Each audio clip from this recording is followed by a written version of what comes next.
Okay. We go. No countdown even. Wow, that was it. That was it. We're That's just here now. dang. Well, you did ask me if I was sure multiple times, I so did. it's good. Yeah, yeah. Mm-hmm. I had to make sure you were sure. Mm-hmm. Yeah. Yeah, I welcome. sure. Sure. Welcome, Ryan. Yeah, welcome. Welcome Thank you. Thank welcome you for inviting to me you're to the show. welcome. Or inviting, welcoming. Thank you for welcoming me to our show together. You are invited. Mm, It's true you are. that's true. Thank you. Thank you for Even to inviting me, this Joe. very day, you're still invited to do Don't Worry Thank you so Wednesday. much. I'm so, man, it's the best. It is the Yes, best, actually. I love Don't Worry Wednesday. it is. I like it too. And yes, cats, it's okay to be doing your schoolwork. Good job. Yeah. Good job. Thank you for taking the Good job. time That's important. to post the links in the chat. So thank you. Mm-hmm. Hey, welcome Yeah. everybody. Welcome to Don't Worry Wednesday. This is our show, and we're here, and it's great. That's it. That's our Have a show for great this day. week.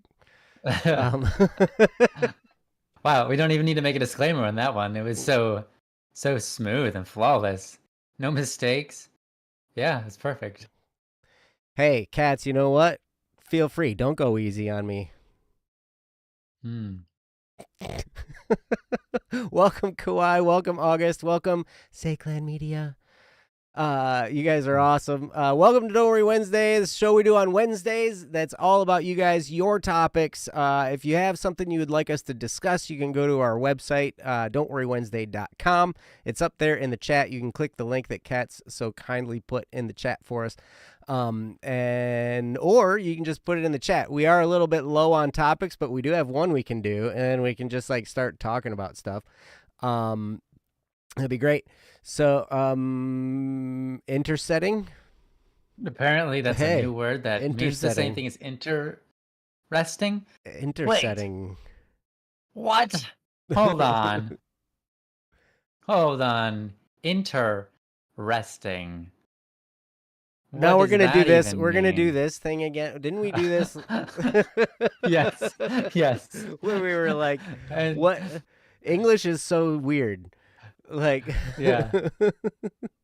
See, international.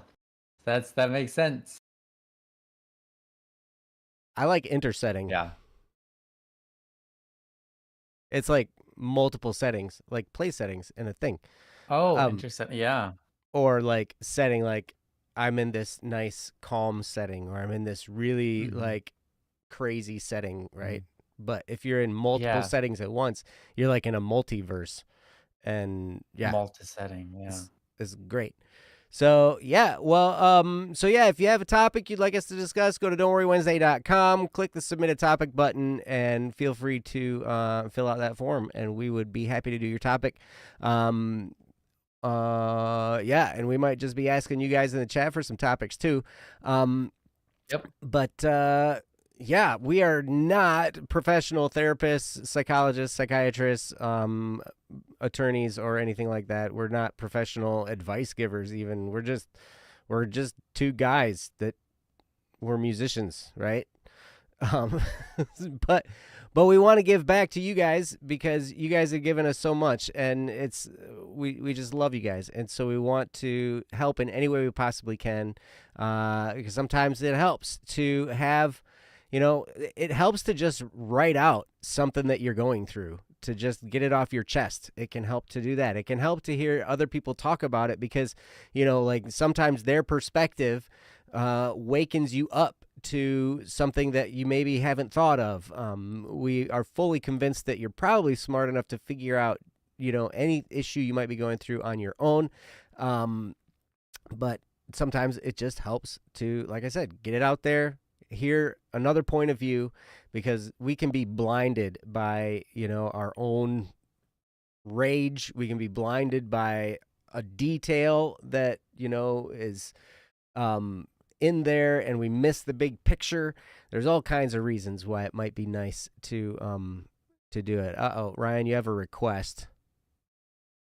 I don't think that's a request. They were asking. It's more of a. I Marhandi think it's more asked. of a demand.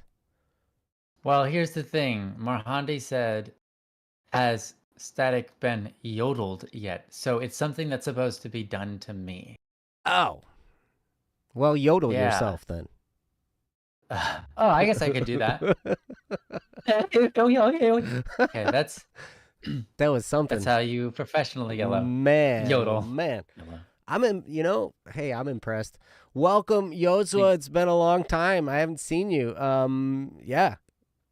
I have not been present anywhere. It was funny because Kat's put in there, hey, join the conversation on these servers, and I haven't even been on Discord for like a week. Um, 'cause- Mm. but hey, that's what happens when you get sick, and then you're out of it and whatever. So, anyway, you guys look good. In the chat, how are you guys doing?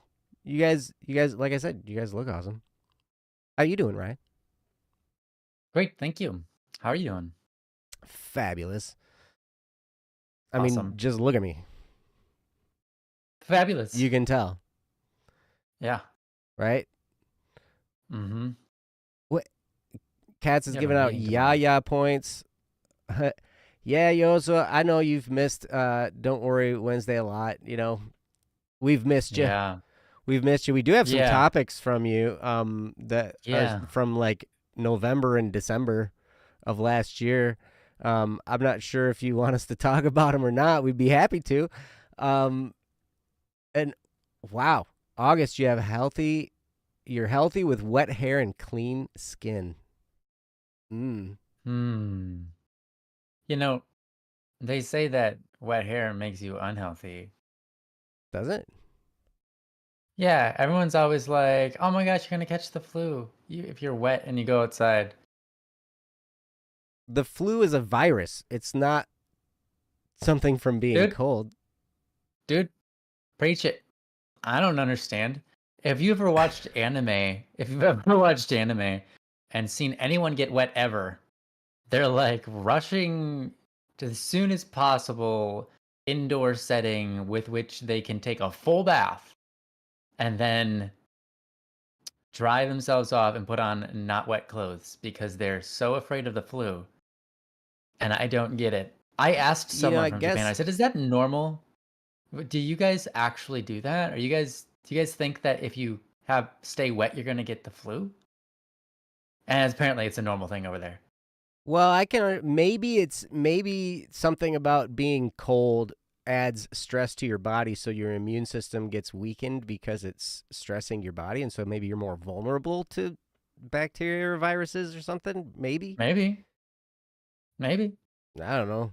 I don't know. I just know it's a thing, and I'm like, that's weird. Eh, That's weird, y'all. That's weird. eh. Do I mean a cold? Yeah, sure, cold. That works too. But that's also a virus. Isn't that a virus as well? Is that a virus or bacteria? Yeah. I think cold is just a really broad term that can mean a lot of things. Okay. But I don't know. I'm not a doctor. Me neither. I don't know. I don't know what I had over the last week, but it was something. Something awful. I ended up in a drug-induced coma for most of the time. It was fantastic. What? That was that the awful part? No. The awful that the part was saving when I grace? was like awake for those, for that like half hour in between where I'd like get up and like go stumble to the kitchen and get more drugs and then go back and then go crash in my bed again and like lay back down. Was it the Zayclan Yeah. Media package? No, it was not. I'm pretty It sure. was a different package. Because I've had It was that a for human. a while. Yeah, actually, I know where I got it from. I got it from Ryan's sister-in-law. Some people's sister-in-laws out there, man. I'll tell you. Yeah. Yeah. Mine especially. And Very actually, capable of giving away gifts of sickness because of 7 children and events and so on and so forth. it might not have actually been her. She was the only one that was afflicted when I was there, but she was there. She came out and she was. There are a lot more carriers. She was holding my godson, right? And then but she was already sick, and so then she put him down on the ground, and he walked over to me, and so I picked him up, and then I'm like playing with him and stuff. So it was probably my godson. Yeah. My God, son. made the transfer. Yeah, you just like, here you go, buddy. Give it over to him. Yeah, right. Go Exactly. on. It's like a walking time bomb. Yep, that's something. It's like a, what do you call that? A biological weapon. Oh, you don't have Ryan's anime hair, August? Well, There are plenty right. of different kinds of hairs You in have anime. anime hair? Apparently because my hair is long, it's anime hair. Oh. Actually, I went to a convention, the very first convention I ever went to, and I had long hair. And several people walked up and said, "Who are you dressed as?" And I said, "No one. I'm just being me today." And they're like, "Wow, you just look cool then." I'm like, "Thank you." They're like, "You're just default anime." I'm like, "Hey, yep." Mm-hmm. That's probably true. Yeah. Yeah. Well, hey, you do kind of you have that anime look. Yozua Yeah. says I've got the anime hair. One Punch Man. All Yeah, I would that's have to do true. is One put on Punch like a Man. yellow bodysuit, and then I'd be One Punch Oh Man, right? yeah. I could go to any Yeah, convention, absolutely. be Hmm. perfect. Yeah. Ryan It'd be a is lot harder for default me to anime. it'd be a lot harder for me to become an anime person. I'd have to work out. Hey, you know what? You no, because there's lots of skinny anime people. But do they have You have long to. hair? Do they have long blonde hair? There, I don't know. Somebody's got to find one. I'm sure there's one. Yeah. If anyone sees any long blonde hair in an anime, first of all, they're like, "Oh my gosh, it's Ryan," and so they send me pictures. But also, they usually have bigger muscles than me. I'll admit it.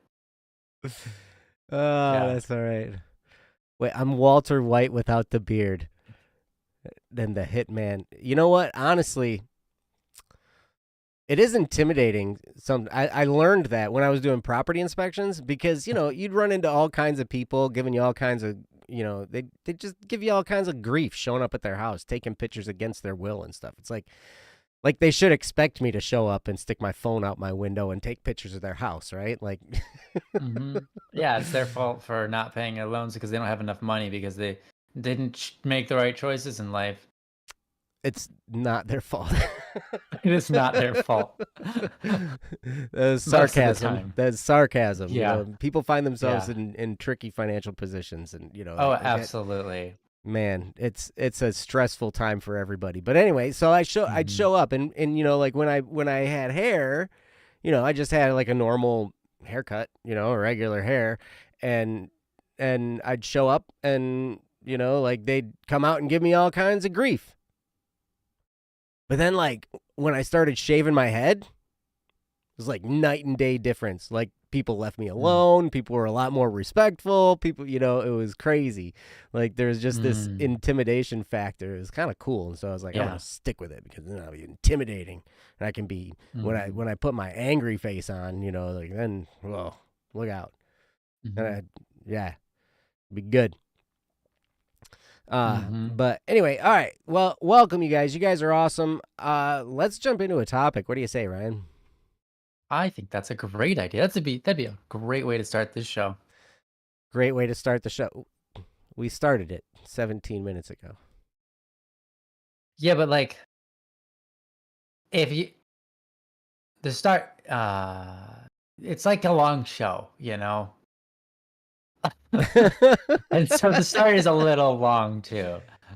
We've had longer I starts think than this. 17 minutes we've had exactly. That's what I'm saying. We've spent half an hour on the start before. So if we're already starting a topic, this is usually our starting like we're still in the starting phase. So Mm-hmm. I'm saying we're going to start the show with a topic. Yes. Oh, and here I want to shout out to you guys. If you were here last week, you saw we had a guest on here, Haley. Who Haley did awesome. And we just didn't have a chance to get everything set up to have a guest on this week.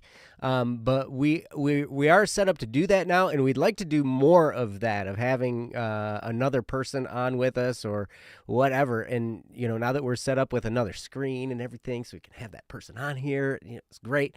So just hit us up. Reach out to us on Discord if you'd like to co-host or be a guest or whatever, however you call it, to be on the show with us. You guys spout so much wisdom in the chat that I think, and we've done community shows before with you guys on here as well, and you guys have had great things to say. It's just awesome to have you guys on here, and we'd like to do more of that. So, yeah. So hit us up, and we'd love to have you on here with us. And I guess you can decide whether you would like to show your beautiful face on the screen or not. You're probably not going to quite be as beautiful as Ryan. He's about as beautiful as they come. I mean, you look at that. Look at that face. Don't be afraid to be less than I am. It's okay. No. So that's the story of my life, man. I tell you what. Oh my gosh. The amount of little that I am. It's okay to be less, I guess, but no, I'm not that big. I'm not that great. But I will say, on what Joe was just saying, next week you aren't going to be here or available. So if one of you wants to reach out to me, there is a chance that you could be in Joe's place next. You could sit in this spot. Which is why I said, Cats, wow. go ahead and outdo me next week, because I won't even be here. Yeah, if you're gonna be here, man. I mean, it's gonna be easy to outdo Joe because he won't be present. But still, I mean, it's your chance to win. It really is. Oh my gosh, Cats, you don't want to be me. You don't want to be Joe. But Cats knows how to be Joe. Spent a lot of time around you. And she claims she can be you, which for some reason I have some confidence in. Okay, maybe, but want to? I get Joe all over the place. Trust me, you don't want to. Oh, okay. Yeah, well, fair enough. Because then you have to have all my neuroticness that comes with the package, I think, Cats, right? it would be best if you were yourself, for sure. I like that idea. That'd be better. That's the best version of you. That's the best version of you there is. Do we do the community streams? We can. We haven't done one in a while. But do I want to take? Do I want to take Cat's place? I don't know. You're in a relationship. Yeah. That's what you into? Oh man, yeah, no, thank you. Yeah, well, oh my gosh, if you do that with anybody, my immediate is like, heck no. I wouldn't want to be anybody that's in a relationship. Ew. Like, I don't, you know what I'm saying? Like, ew, like, I don't want to talk all romantic with some random person. I don't want to, like, even if I know them, I'm just like, no. I don't even want to hear about it. I don't even want to think about it, hear about it, look at it. Nothing. Because then I just get all triggered. What is Cat's place? Oh, Cats knows her place. Cats knows her place. That she's right about everything, and she gets to punish me when I do things I don't even know that I'm doing. So clearly she knows her place. Above me.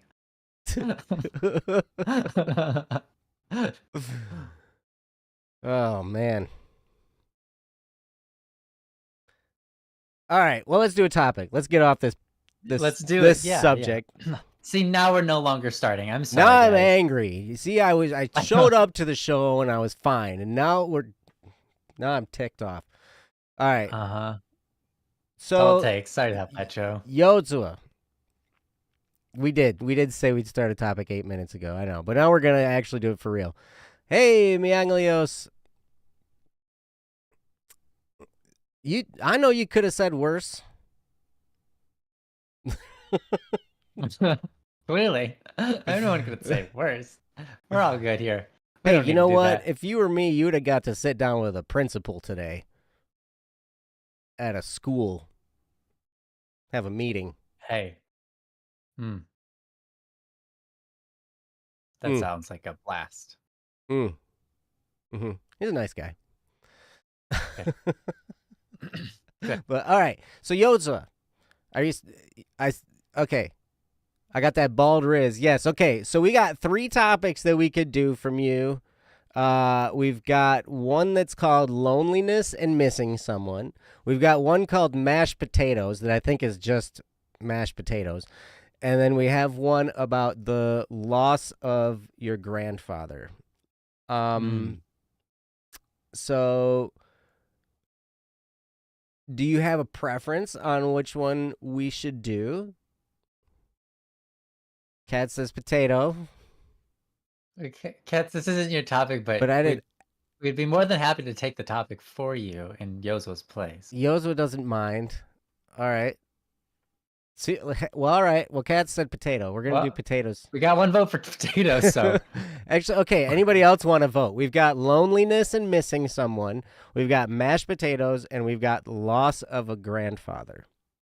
I would like to cast my vote, but I'm not sure that I'm allowed to. You're allowed to vote.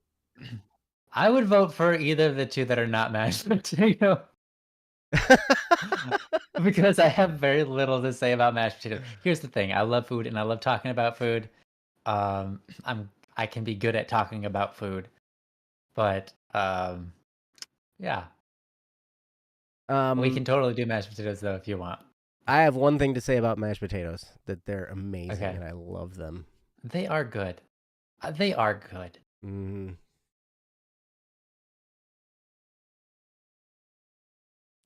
Okay. Okay, so now we got 2 for loneliness. And 2 for father.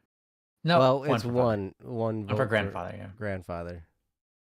Well, August said it twice. He counts as 2. Oh, and Mianglios says if there's an urgent one, and the loss of the grandfather one was urgent at the time. Oh.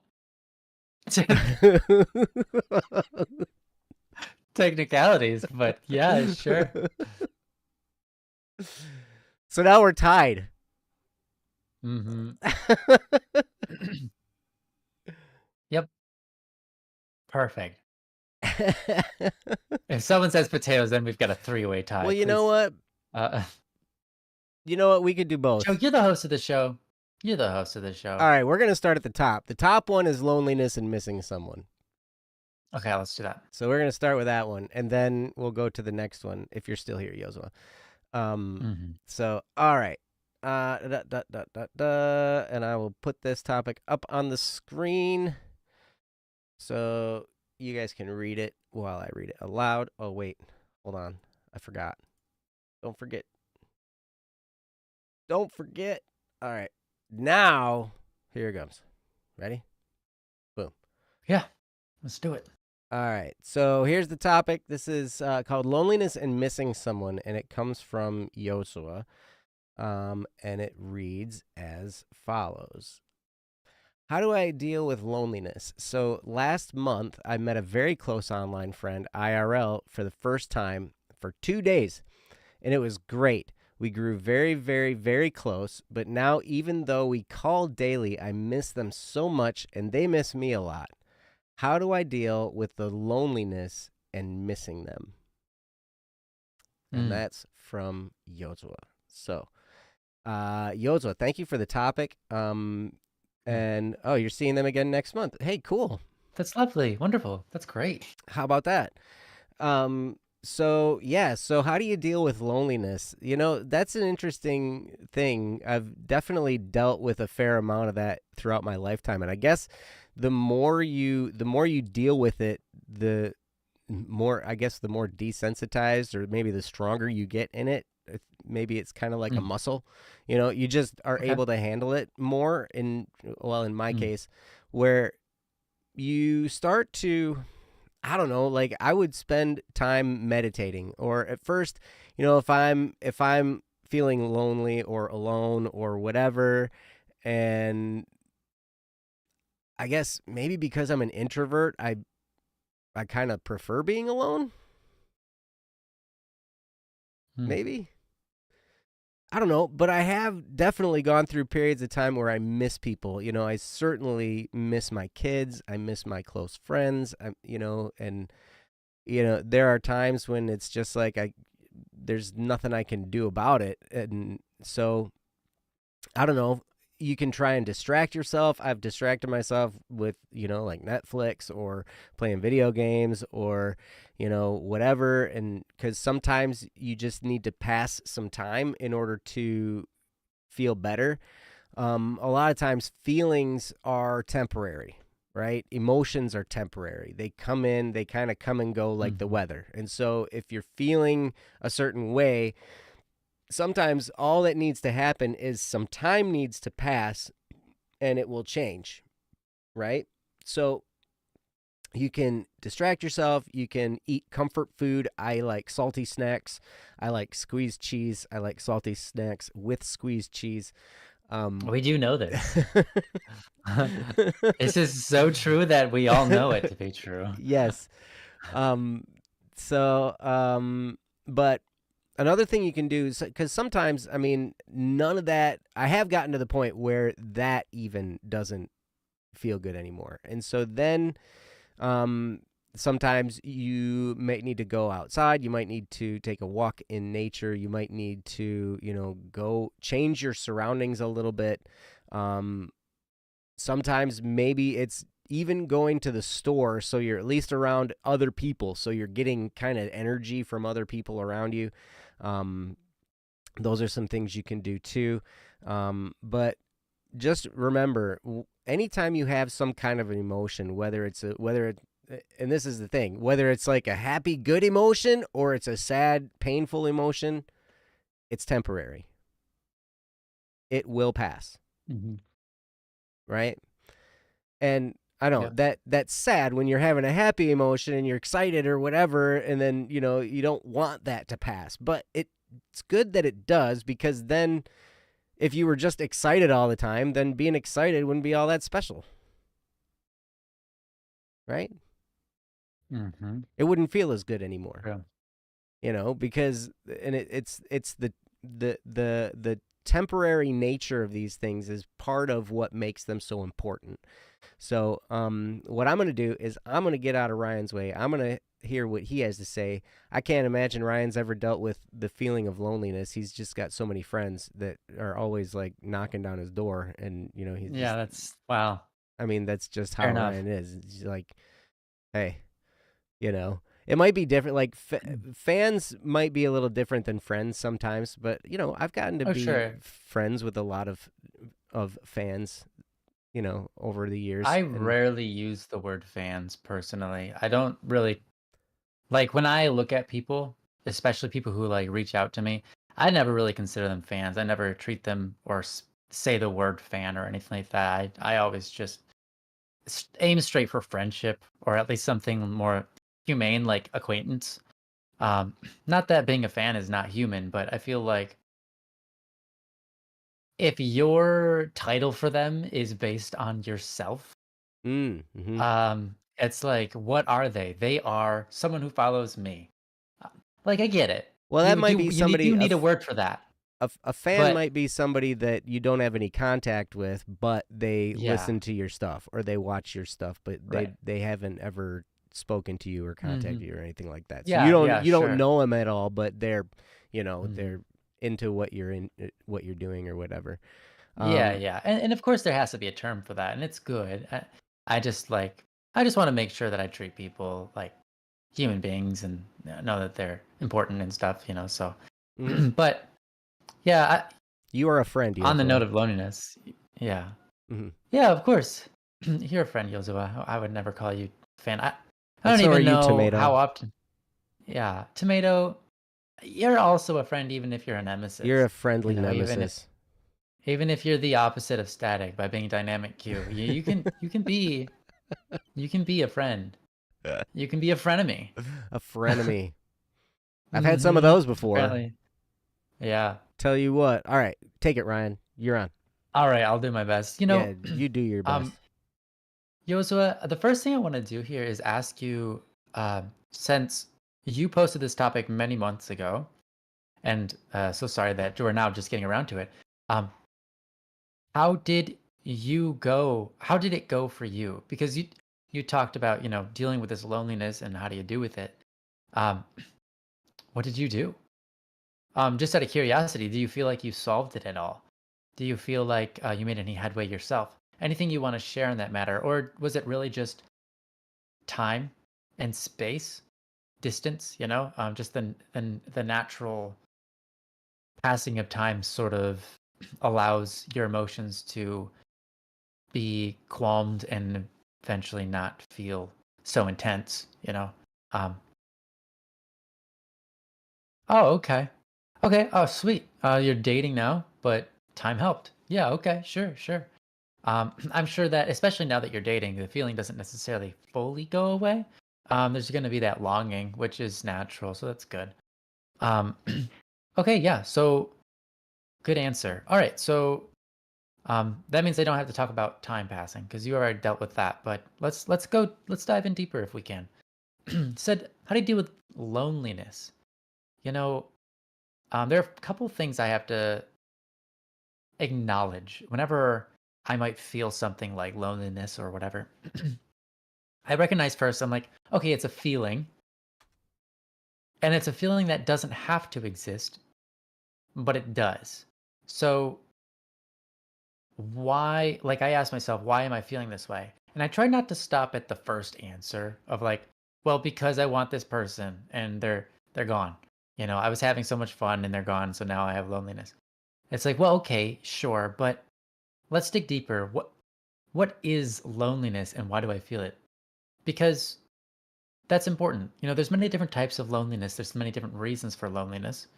Um, and sometimes, some people feel alone. They feel loneliness even when they're in a group of people.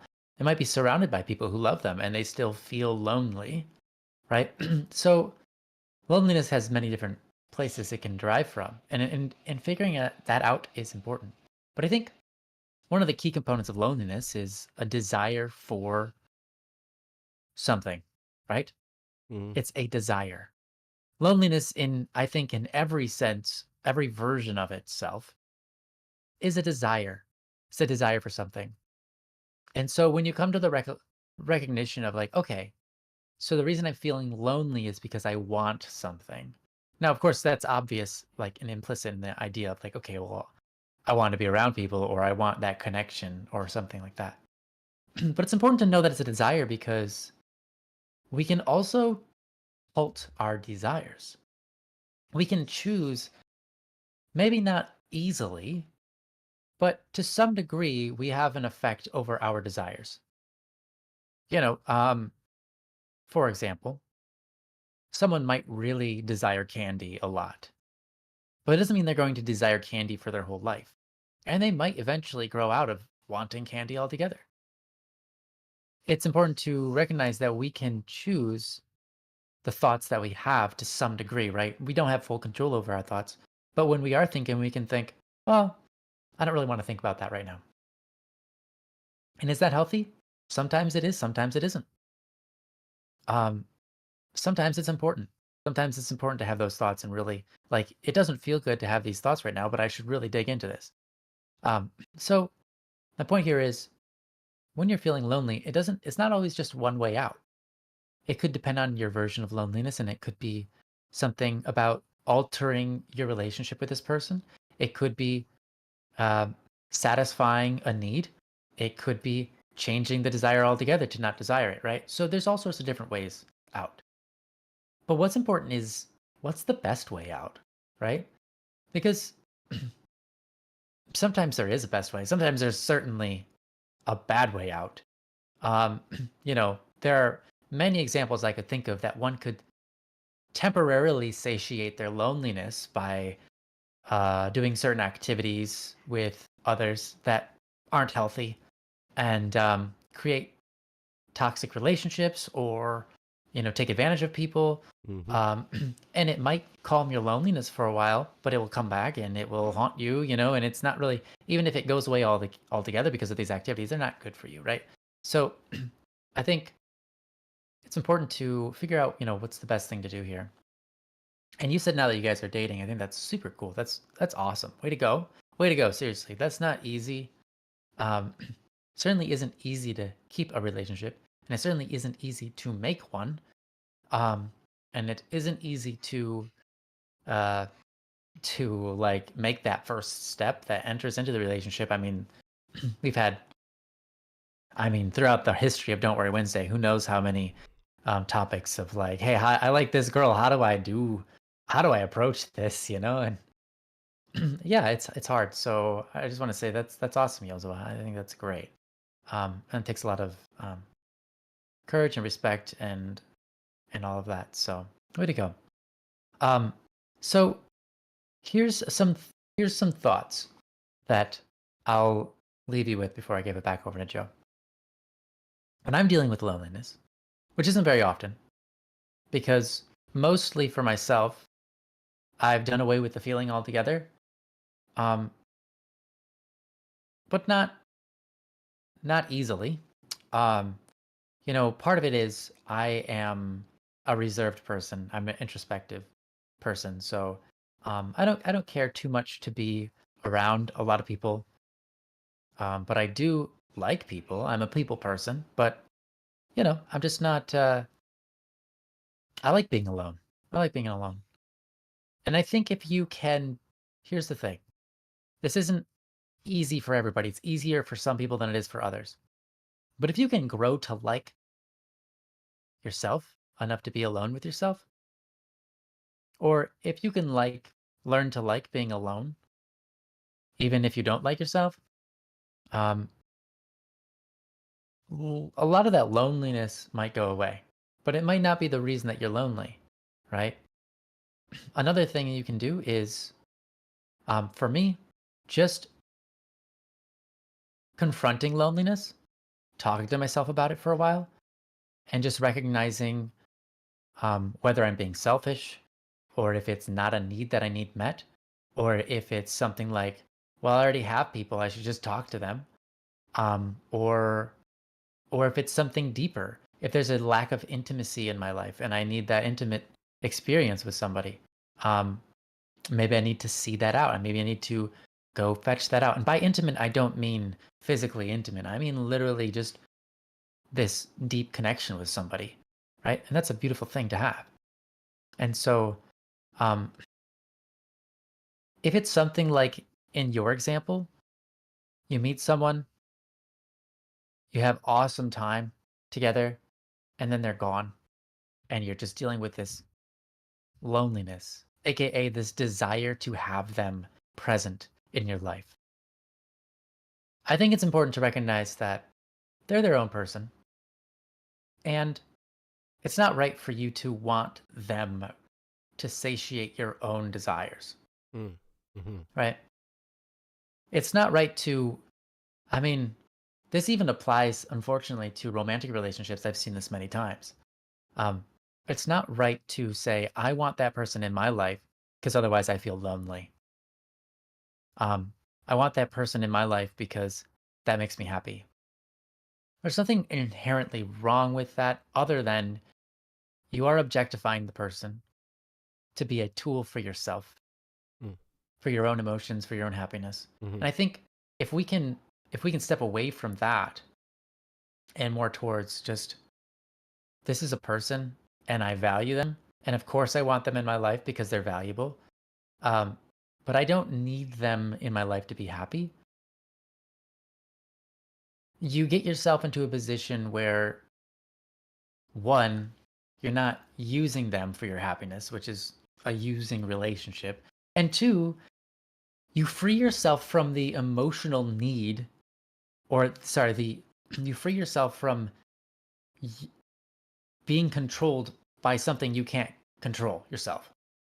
Your emotions are being controlled, like, oh, I have this loneliness and the only way to meet it is if this person's in my life, right? And so now your emotional well-being is dependent upon something you can't control because you can't control whether that person's in your life or not. Mm. And so to be able to rid yourself of that is really freeing. um, a lot of times life isn't necessarily about getting what you want in your desires. Sometimes, and many times, I find it's emptying yourself of those desires Mm-hmm. that frees you enough to just actually be happy without it. Mm-hmm. And so when it comes to loneliness, there's so many reasons. And I think a lot of times when people say that they're lonely, it's not because they're alone. It's not because they don't have deep connections. It's not because they're they are an outcast. A lot of times it's all mental gymnastics. Mm. It's something in their head that's telling them that they're not enough by themselves. It's something in their head telling them that they need more. It's something in their head telling them that they are not valid and they aren't good enough. They're not important enough. And they need somebody else in their life to show them that they're important in order to feel important. And that's why I said you really want to dig into this. Because if you dig into loneliness and you figure out what is this feeling, what's the foundation of this feeling? Is the foundation of this feeling that you look at yourself and you just go like you feel empty and so you need someone to fill that emptiness and that's why you're lonely? I think that's a mental game. And that's not solved by having more people in your life or having a specific person in your life. Mm. That's something you have to solve in your heart because your brain is telling you need this interaction in order to feel good about yourself Mm-hmm. a lot of times.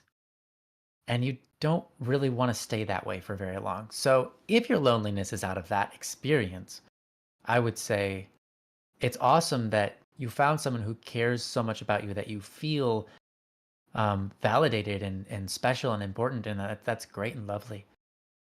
But don't allow that to be medicine because that kind of medicine is, well, like any kind of medicine. It isn't there to solve the problem. It's there to temporarily fix it until you figure out how to actually solve it or Mm-hmm. it gets solved itself, by working itself out of your system.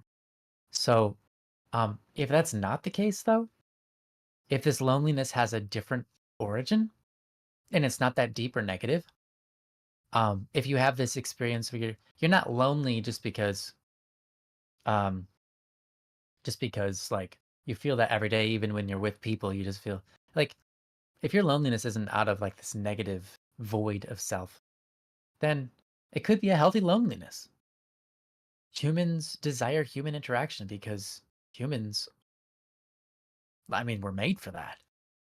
Part of why we're like, it's like what we're here to do a lot of time is just be with one another and cherish one another and give to one another and build one another and receive from one another and just flourish together and and to share that kind of love. I mean, there's so much great meaning and purpose and goodness in that. And so, if your loneliness comes out of a desire to give more of yourself, I think that's a good form of loneliness. And that desire to be with someone because you wanted to give more. Because you feel like you have like this inner calling that's just like, hey, reach out. That could be a very healthy loneliness. Um, Obviously, anything can get out of balance. Even that, you could take that to an extreme and it's not healthy. But um, yeah, I would say the best thing you can do is do a little bit of self examination. Ask yourself to the deepest point you can get, why am I feeling loneliness? Why do I need that? Well, and so on and so forth until you derive an actual meaningful solution to your problem. Mm. Yeah. Because there's so many different routes, so many different meanings of loneliness for people. So, Mm-hmm. yeah. I'm going to give it back over to Joe now. I I don't know how I'm supposed to follow that. That was wonderful, and you're spot on, Ryan. Yeah, well, I think we've all dealt with loneliness to some degree and Mm-hmm. it's important to dig in. Yep. Where we desire somebody's company, or we desire Mhm. to be near someone, or you know Yeah, absolutely. I think you're absolutely spot on. And it can really be telling, it can tell us a lot about ourselves as we examine this, like Ryan was talking about. It can tell us, is this I love the distinction you made, Ryan, where it was like, if this is something where um you find that it's where you want to be giving more of yourself, then Hmm. that's a good thing to have happen. If you're finding that, it's just, I really want this person, I want this person around me, I want this person near me, all this kind of stuff. Now, you could be borderline on some form of addiction. Yeah, if there's like possessiveness Mm-hmm. inherent in loneliness can be very damaging to yourself and to the relationship. Absolutely, absolutely. And so, but to examine it is a good thing. And you can do that, like one of the best ways I know how to do that is through meditation. And I mean, I just sit in a comfortable position and, like take some deep breaths, and just as I try and relax, like you can get guided meditations, you can find them on YouTube, you can find them all over the place, and but just ways to kind of relax yourself and empty your mind and just exist. The point of meditation is to not think about anything, is to just Mm. kind of remove thinking from you. So like all you're doing is just existing. And so like you can focus on your breathing, you can focus on how your body feels while you're breathing, you can focus on different parts of your body, you can think, what what is this? Ryan's Not for shaking his me. head. Not for me. Whenever I focus on my breathing, I like literally slowly start to hyperventilate. I convince myself that I'm breathing wrong, that I'm not getting enough oxygen, that I'm gonna faint, that it's like focusing on breathing for me is like the only thing that triggers me in my entire life. Oh wow. Everything Okay. else is fine. Yeah. Well, It's don't like think the only about thing that that then. gives me an anxiety attack is like literally focus on your breathing. I'm like, Even if you count, like have you ever done box breathing before, where you like inhale for 4 seconds and oh then yeah, hold no, your breath for all of four it, all of seconds it. and then exhale 4 seconds It and hold your breath? floods my mind with just this it is way too much. All right. It's the only thing for me that I'm like, I can't handle it. All right. My mom, I think, is the same way. She says she has the same problem. Well, Focus on breathing to me is just like have an anxiety attack. if you Let's enjoy that together. right on. Well, if you're like that, then don't do that. Right? Like You don't do that. you can if you find yourself being triggered by something, obviously, like try something different. And you can do mindfulness type meditations where you're looking around and you can look at different things that you see around the room, right? And just kind of point them out to yourself in your mind, And you can also, focus on different things you see, hear, smell, feel, all these different things. And so, but what the whole idea is to, kind of just, and then as those thoughts come in, the idea is to eventually let them go. So as thoughts scamper across your head, you just dismiss them. Say, thank you, you're dismissed. And dismiss. You don't get mad at the thought for showing up. You don't get mad at yourself for thinking about it, because I've done that before too. Like, I'm supposed to not be thinking Mhm, here. Now I'm mad at mhm. myself, for thinking when I'm supposed to be meditating. And like, but that's counterproductive, because that just gets you out of the relaxed mode, right? And you're in upset mode. But so that can, when you can just let go and allow yourself to exist and just be without without needing anything. You're just there.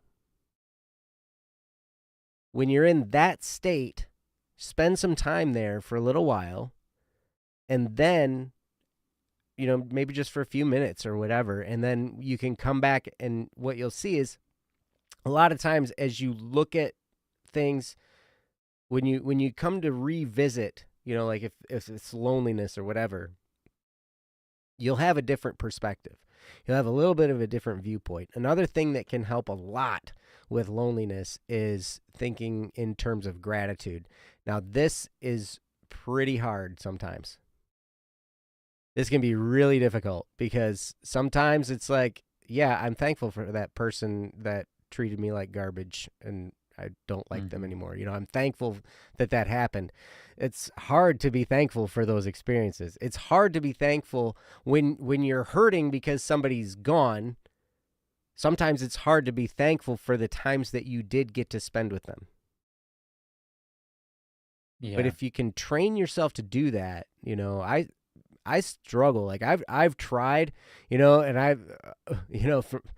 I've gotten input from my therapist, from friends, from everybody, like, oh, hey, gratitude, just be thankful, just have thankfulness, da da da da da. And and I try. I'm like, man, I'm thankful for the time I got to spend with this person, but then they treated me like crap and they left, and they were mean, and blah, and then I just get all upset, right?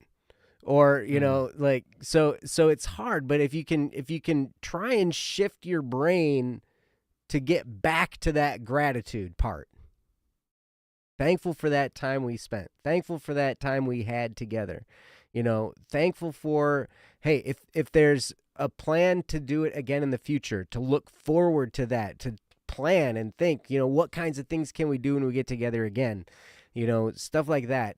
If you can shift your perspective away from, oh, they're gone and I hurt, to, oh, we had a great time and I'm looking forward to next time,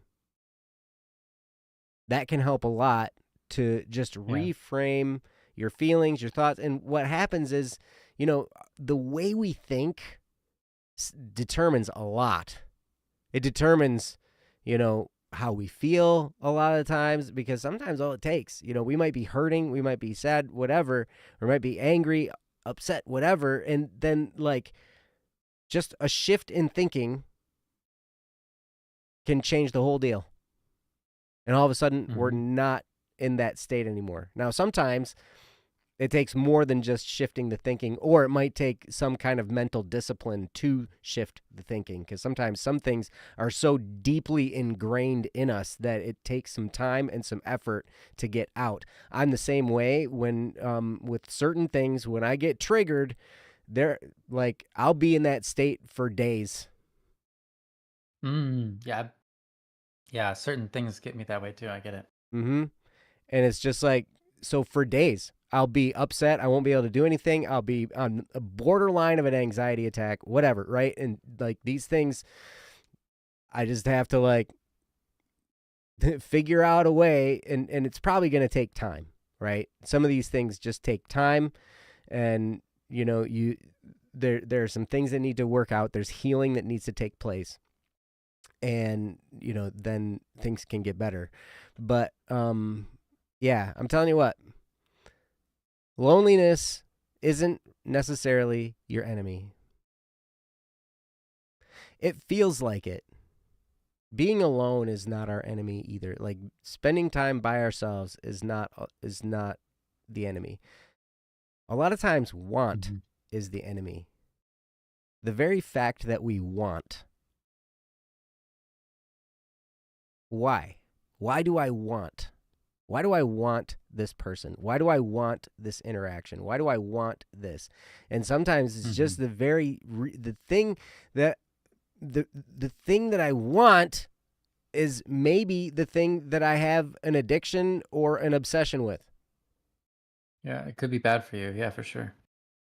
And and you're right, it could be bad for you. The thing itself might not be bad for you at all, but it's the inordinate desire can be bad, right? Mhm. Yeah, you can want good things, Mhm. and that can turn into a bad thing. Mhm. Mhm. Absolutely. Absolutely, because then it's no longer, it becomes a desire for gratification. It becomes an inward thing. It becomes a self-centered thing, right? And so that's why I love the distinction Ryan made, like I said before. I love that you said, if when you examine your loneliness, if it's just like, I want this person around me, that's a good clue that it might be self-focused. because I want something for me, and it's treating that person like an object. But if you're thinking, I just want to do things for them, I want to be around them so I can serve to whatever, and be there to help them, whatever, that can be a good indicator that maybe it's not as selfish. I'll say that with a caveat, and I'm not going to go into any more detail than that. Fair enough. My experience has I don't know. There's been a lot of selfishness. Your glasses. Yeah. Through which you view it. Yep. So, and fairly so. Well, thank you. All right. I don't know. That's what I got. Ryan, do you got anything else? Actually, no, I don't really. I just want to say thank you for, especially for clarifying or going deeper into some of the things I've said. I felt like I couldn't find the words to correctly describe some of the different different, I don't know, inner workings, and I think you did so eloquently and good. So, yeah, no, I don't have anything to add or say. So, yeah. Okay. I'm very happy. Yosua, you let us know what you think, if that's helpful at all. Yeah. Yep. So cool. So we've got some other did any of these topics, it looks like we've got topics in the chat. I think Meowlido, you said that you had a topic that you can put in the chat. We don't necessarily have anything that's urgent right now. Correct. Okay, it doesn't look like any of them have made it to the website yet, but we'd be happy to take them from the chat. Maddie had something in the chat there. Yes. All right. So I don't know. Do you wanna move on to Maddie's? Sure. I'd be more than happy to. Hey, thanks, Meowlido. Yes, we can do Maddie's topic. All right. Okay. We'll do that then. Meowlido, you're awesome. Thanks for joining us today. You are. Great to see you. All right. So I'm just going to put this in the current topic box. Yeah, it's short enough what that you it fits said in there nice and easy. So Maddie says in the chat, Maddie says, is it bad to not let go of someone even though he broke up with me? Is it bad to not let go of someone even though he broke up with me? Hey Yosua, thanks for being here. Yep. Have a good night. Yeah, have such a great night. It was so nice to see you here, Yosua. I know a lot of times you can't make it, and so it's really nice to see you. Yeah, thanks for stopping by. Yep. So Maddie, I'm not sure how long it's been since this person broke up with you, but I think it's normal to not let go of someone who broke up with you, at least for a while. I think it can take time. It can take time to process all the feelings. I mean, a breakup can be really, really tough. It'd be tough on everybody. It can be tough for the person who did the breaking and the person who was the broken up with person, right? It can be really, really hard, and there can be all kinds of swirling emotions that happen. And like we said in the last topic, emotions are temporary. Okay? So just because you're feeling something at some point in time doesn't mean it's going to last forever. In fact, I guarantee you that it won't. Because emotions are temporary, right? Now they might hold on for a while. And especially, like, I don't know what kind of personality you have, but depending on your personality and maybe some different aspects or other conditions or whatever, you might be the type of person that ruminates. That's me. I ruminate, man. Like, I'll sit there and ruminate on something I'll get a thought in my head, and then it'll just be stuck there, and I'll be in this emotional stuck state for a long time sometimes. Right? Like, and it's great when things are great because I'll skate on that for a week. Right? Yeah. But then when something hits me and then I'm upset, right? Then I'm stuck there for a week. And it's like, really? Like, Mm, or mm, it's not always that case. But, certain things are definitely that way.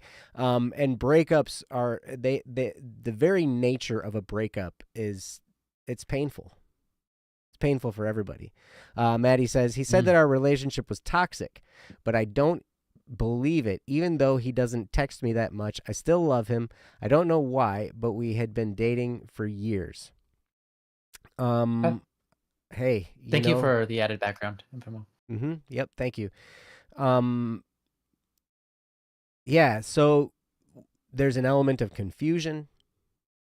There's an Mm-hmm. element of like surprise. There's an element of what the heck, there's an element there's all these different things. And when we get struck, I mean, sometimes life will just smack you in the face or punch you in the stomach, and then you're just sitting there with a bloody nose for a while, right? And you're stunned and in shock, and then the feelings start to come in and you start to process them, and then you might run through a whole bunch of different things. You might run through anger, you might run through grief, you might run through sadness, you might have moments where you laugh it off and you just like swearing at the guy in your head or whatever, like, so like all these different kinds of.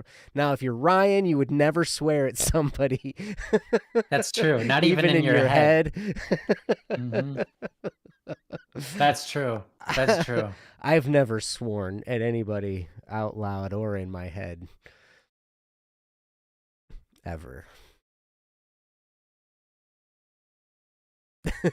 Yeah, no, I think that's true. um so yeah, I mean, but I tell you, I think it's normal. I think what you're going through is totally normal. So Maddie, it's okay. You're absolutely okay. It's okay to be where you're at. Even though it doesn't feel okay. Even though I know that you would tell me that you're not okay.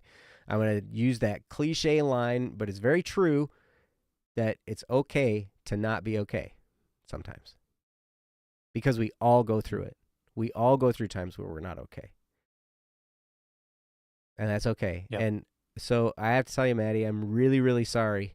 I'm really, really sorry that you have to go through this. I'm sorry that the pain that's happening. I'm sorry for the confusion. I'm sorry for all of it, because I know how much of a struggle it can be. And yeah. So with that, I'm going to turn it over to Ryan. So Ryan, it's all yours, my good man. I'll give it my best. Obviously I can't I mean, you already know we can't solve this for you, but we can give you some Mm-hmm. thoughts and give you some perspective that can hopefully help you, encourage you, and get you back up on your feet. I was already thinking of saying something that's already being said in the chat. Cats, right on point. I was wondering, um, I wouldn't even necessarily ask you to ask him, because I don't know how your relationship is. But I was thinking, man, wouldn't it be easy if when this happened, you were on like a fair level-headed experience, and your emotions were not like a big deal, and you could just be like honest and just upfront with everything and be like, hey, so okay, so you said I was toxic, or you said the relationship was toxic. Could you explain more what you mean by that? And then digest what he has to say, because here's the thing. For a lot of people, they want to be justified in their actions. Mm-hmm. And when you break up with someone and you harm someone, especially someone that you care for, you spent time with them, you loved them, you technically probably to some degree still do love them, even if you're not in a relationship with them that's romantic. It doesn't mean you don't love them anymore. Love as in the sense of like to care for them, to desire the best for them, to want the best life for them, right? You could be in that relationship and then just say, hey, obviously for me, I need to go somewhere else. But like, we all want to be justified when we hurt someone. a lot of us, not everyone, but most of us, Mm, who are intending to be good people, um, we want to show we even to ourselves we want to prove that we're not wrong, but especially to people who are onlooking, people who are witnessing the relationship, the people involved in the relationship, friends, and so on and so forth. We don't want to look like the bad guy. Socially, with the people around us, we don't want to look like the bad guy. So we have to come up with an excuse for why we're breaking up. And I'm not saying the relationship wasn't toxic, but I'm saying there's a possibility that you are unaware of the toxicity, or that the toxicity is entirely in his own head and the way he was digesting the relationship. mm, mhm. You could have been doing something that he was perceiving as toxic and you had no ill intent, right? That's very common. We take people's actions and assign things to them all the time and get it wrong. There's a possibility that you're being toxic and you don't realize it. And so it would be really nice to be able to have a conversation and be like, hey, let's just talk about it so I can fix it, but not fix it for them. Fix it for you, right? The point isn't to get back into a relationship with this person, even though it might feel like that's going to be the point because that's something you want. Your journey still continues here. Your life still moves forward with or without him. And your life ought to be the best you can make it. You are in full control of everything that happens in your life. But if you can reach out for understanding, you can do a lot better with yourself. If you can look for your blind spots and say, hey, where am I being toxic where I don't realize it?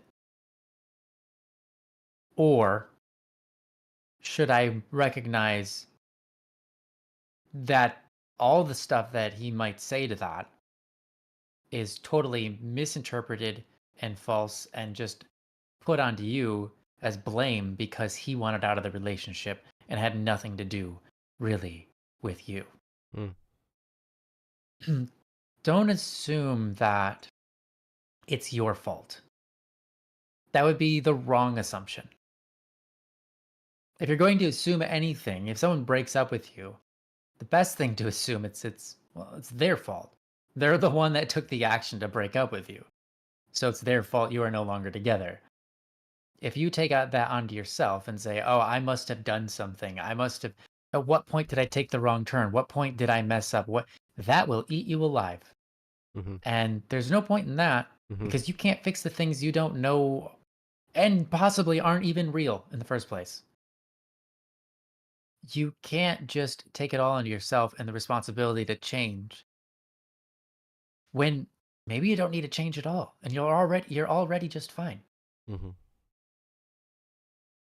You can't you unless you actually talk to them and fully digest everything they say and work it out and recognize like whether they're actually being 100% honest or trying to push blame on you so that they're not the bad guy, right? Unless you can trust yourself to fully discern that, even, I would hedge on the side of, I'm just gonna be me. I'm just gonna continue where I'm at and not try to make too many adjustments. Make some adjustments, the ones that you can find are apparent, and you're like, okay, I am lacking here. I can do that, but um, far too often we're capable of someone tell like the very example that you're giving us, someone saying that we're toxic, and then we feel like, oh, the relationship broke up because of me. I did something wrong. I need to fix it. I need to change. And then we asked them, like, what did we do? And then they said, well, you did this. Yeah, I know you didn't realize you did this, but you always did this to me and it hurt. And it's like, well, okay, full stop right there. Why didn't you talk about it in the relationship then? Is it is that the reason then? Or is that an excuse? Because let me tell you something. In a really good working relationship, you talk about those things. Mm-hmm. In a really good working relationship, when someone is going like, "Hey, time and time and time again, you hurt me here," right? If someone is experiencing that, like, "Time and time again, you hurt me here," that conversation would have already started while you're in your relationship, if the relationship is good and working and functioning. And my point of saying that is you can't know where you're hurting other people all the time. So it's his job to come forward with what he's experiencing. And I know a lot of times people go, well, I'm too afraid to bring those up because if I bring it up, then I might hurt the relationship even more because then they'll get mad at me and then our relationship is going to be ruined because they're going to be mad at me. And I don't want to have to face that fear. Right? Okay. That's legitimate. It's not good reasoning. It's not the best thing you can do. The best thing you can do is talk about it. But it's very normal. A lot of people have those fears. They have those fears that they don't want to talk about those things. Like, I can't talk about that with them. They would get mad at me, or I don't know what would happen, but it wouldn't be good, I assume. And you're just so you're unsure and you don't want to hurt the relationship, so you don't bring those things out into public or Mm-hmm. into the conversation between you and them. Mm-hmm. And that's like, okay, that's understandable. But then don't at the end say, "Oh, the relationship was toxic." It's like, well, no, you were too scared to bring it up.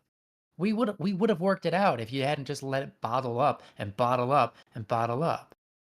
Or or on the contrary, the relationship would have ended years ago because we would have talked about it and established, okay, this clearly isn't going to work out and I don't know why I'm stuck here. We don't need to be stuck together. We can move forward and end the relationship, right? So my point is to be honest with yourself and don't put more blame on you than you deserve. And at the moment, you don't know what blame you should even have. So to me, that tells me, okay, so let's not start with the default of it's your fault. Let's start with the default of you don't know what you did. And it'd be good to find out if you did, if you can.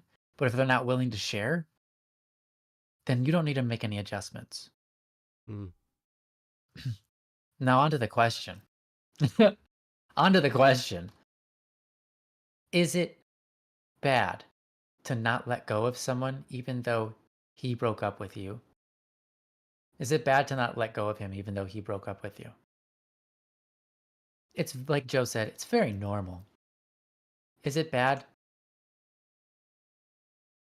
It's so normal, I couldn't even say it's bad, but is it healthy? Temporarily, it's normal. Mm-hmm. Eventually, it Eventually, can be unhealthy. eventually you're gonna want to, Yeah. At but some it'll take point, time and give yes, it's yourself bad. time. Exactly. Right now, it's fine. Unless it's been a really long time for you already. But like we were just talking about in the last topic, there's a sense of um, addiction, attachment, obsession, these things. And it seems like it hasn't been too long because you haven't even had much of a conversation with him about toxicity and all that. Um, so I'd say it's probably not been long enough that you should be concerned with yourself. But if you find it going on and carrying on and carrying on for, I don't know, like a month, month and a half, I would say, okay, now it's probably in the stage where it's bad, and you sort of need to figure out how to get over it. Um, because here's the reality. There is something in your heart that is now empty. Of course, you're going to feel bad. Of course, it's not going to be easy to let go. When something's torn or ripped, there's a wound there. It's not easy to let go of. And if you're a people person like me, in the same way that I am, I mean, geez, when a relationship splits, you cannot stop thinking about that. Mhm. Even if it's just a friendship. It's That's like hard. it weighs on your entire being so much so that it's like even hard to get out of the bed because you're just so deep in thought and you're just like you can't work normal. You can't do any of your homework or whatever just because your brain is so occupied. And let me tell you what, you'll get over that too. If that's the case. If that's the case, that's okay. It means you care a lot. And that's important. It's important that you care a lot. You should care a lot. This was someone that you were devoted to, someone that you loved, right? So if it's fine if even if you were I'm not saying like if you got over them like boom, okay, I'm done. Cool, we're moving on. I'm happy. That's fine too. That's fine too. We're all humans, we all take things in different strides. We've got different engineerings in our brains, though we're all dealing with a lot of the same human reality Mhm. and a lot of the same emotions and a lot of the same scenarios, not identical but similar. It's okay to be on one side of that fence or the other. My point is, kind of like what Joe was saying, it's okay to be where you're at. Mhm. And at some point, yeah, you'll need to get over it. Right now, I wouldn't be trying to figure out how to get back into the relationship. Mhm. I'd be focusing on perhaps how can I live out a better relationship with more communication in the future? That's a good one. Get that habit set in motion for next time you get into a relationship and you just start off with a relationship with that in mind. Nothing wrong with that. But without very much further information to gather, how can you improve yourself through this? I'll tell you this. Be opened be open to the wound. The wound is already open, but Mhm. The wound is there. You're be not open gonna to you're it. not gonna be able to dismiss it totally. Yeah. Be open to it and recognize it so that it can start healing. It I mean, there are times where things will heal just by time itself. And that might be one of these cases. But if you allow yourself to get up on your feet, back up, and just embrace that experience, that pain, how much stronger, how much more endurance will your heart gain? The heart is an amazing thing with endless, endless potential. You can love someone so much, and then you can love someone even more and more and more. And love is an interesting thing because we can give it away, but we don't just all of a sudden have a lack of love to give, right? But we always are capable of meeting our maximum when it comes to giving and loving. But every time we get wounded like this, if we stand up and decide we're going to still love people, despite the pain, despite the suffering, despite how people have hurt us, if we get back up and decide, nah, I'm not done loving yet, you become a powerhouse of love. You become someone who can love really well. And so, my suggestion is just that. My suggestion is just that. Get up and say, oh, I'm not done loving people yet. You can hurt me if you want, but my faith in love, my faith in its ability to do good things in the world, still as high as ever. And if you can take that attitude going forward, I have a feeling you'll get right over this. And you'll come out with an even stronger ability to make good things happen in the world. Because in my experience and the experience of a lot of people I know, that's the truth. You take it in strides and you say, nah, I'm not done. I'm not done loving yet. I'm not done being good to people. I'm not done. I can be hurt. but it doesn't mean I'm going to hurt others. I'm just going to continue being a loving person, and I'm going to love harder than ever. And you'll find your heart growing, and you'll see how much you change in over the course of your life as you endure more hardship. It just becomes like, wow. You see people and you're like, how can they love that much? How can they give that much? It's incredible. How can they do that? How can they spend 12 hours of a day just giving? And then they walk away from it just like happy. And everyone they gave happiness to. And they're just like so lovely. Like, what is that? And you're just like, wow, that's probably a person who's been through a lot of pain of people telling them, of people not showing them love, but them saying, I believe in love, and just powering through it, Mm. you know? So I'm gonna end with that. I'm gonna give it over to Joe and give you the best of the best. The best of the best. We're gonna see where it goes from That's here. right. Yeah. Joe's been through some romance. So what you get might be hard, but good. We'll see. Maddie, is this last thing you said in the chat? I remember with one of my ex who is 23 now.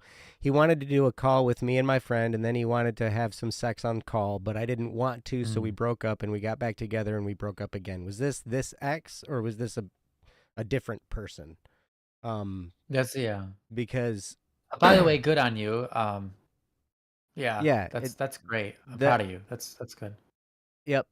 Um, I mean, that could be a reason why. I mean, if this is this same person, then that's an indicator that maybe. Okay, it was a different person. All right. Okay. I mean, sometimes people want something from us, and then when they don't get it, they get upset, and then they break up with us, right? You know, or whatever, right? Mhm. And so, but it's, you know, don't ever go someplace you don't want to with someone and allow them to pressure you. So I think that's awesome. If you didn't want to, then don't do it, right? Mhm. Don't go there.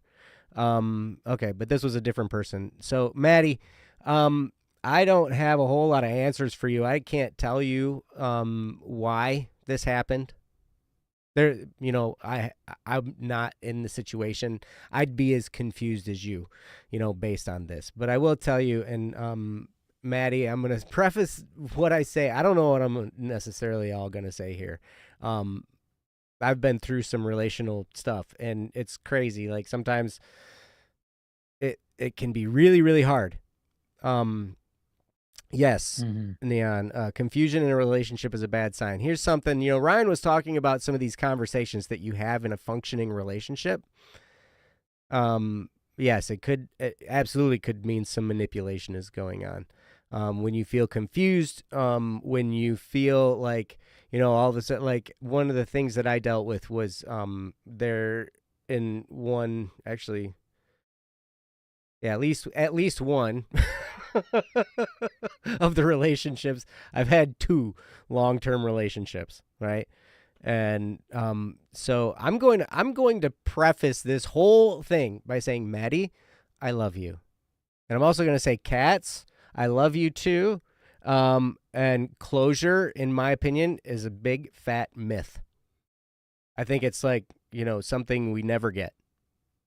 We Mm. don't get it through a conversation with a person. We don't get closure from somebody. We close it ourselves. Yeah, sure.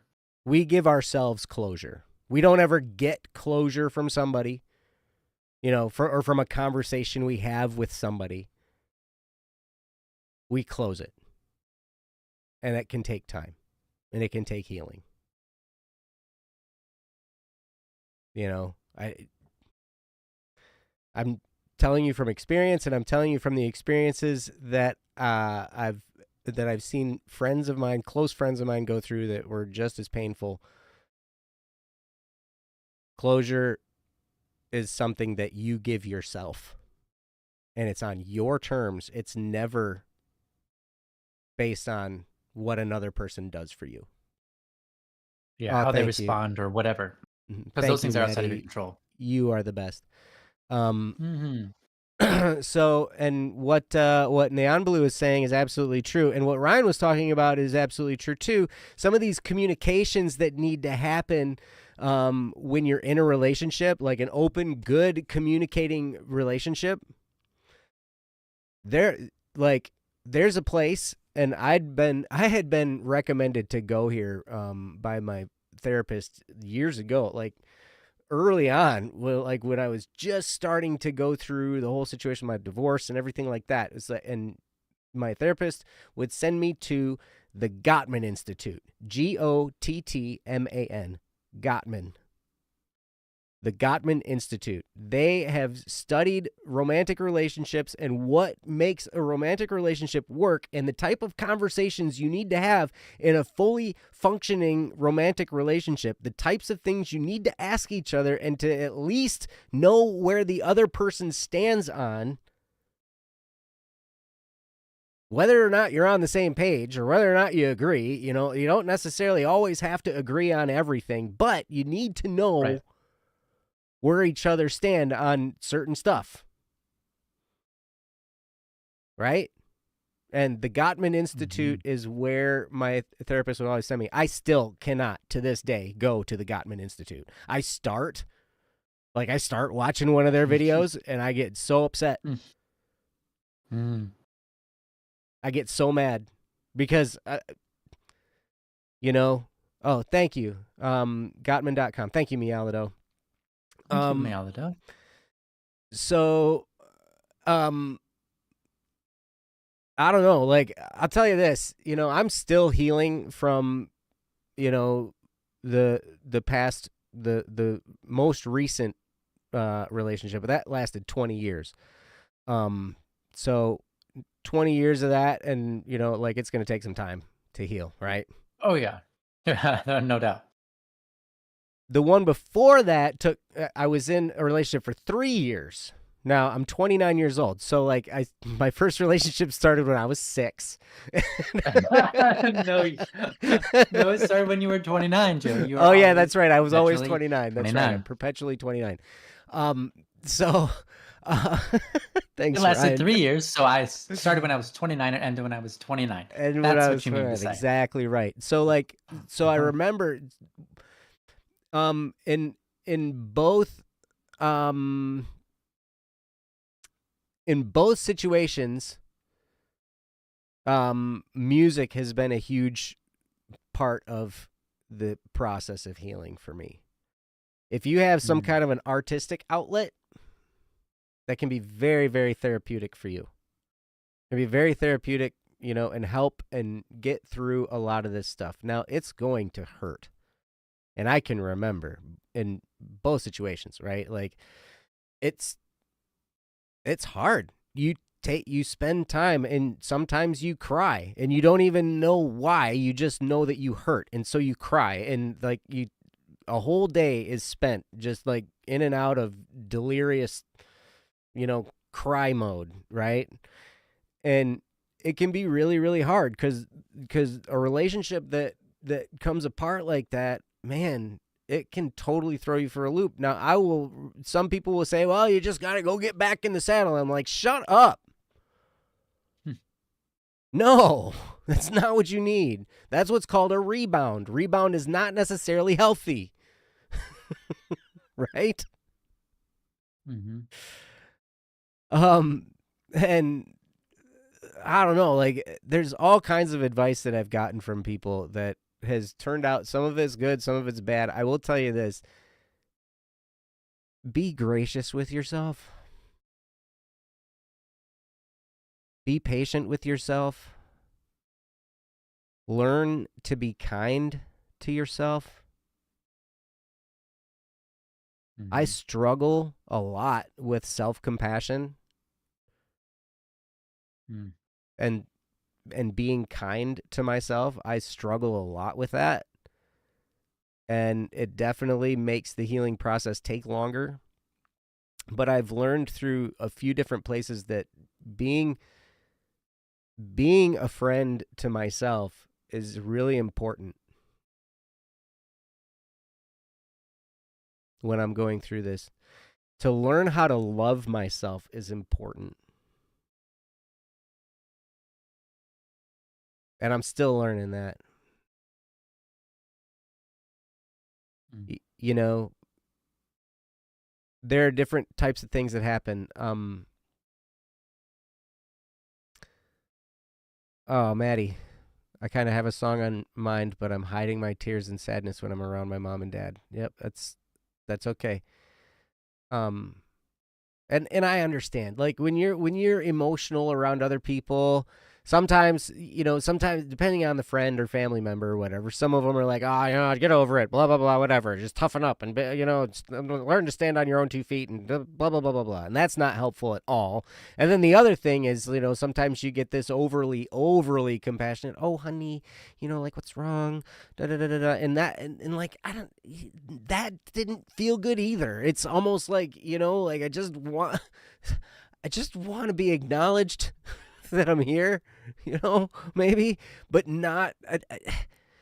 I don't necessarily need to be like overly superly comforted, and I don't necessarily need to be, and I don't need to be told how wrong I am by, by having some emotional reaction, because it's normal. It's totally normal for you to be going through that. But but both ends of that spectrum are hard, and sometimes we just need a little bit of validation. Sometimes we just need like, hey man, it's okay. It's all right. It's all right. And to be allowed to feel without some kind of a reaction from somebody. Yeah. You know what I mean?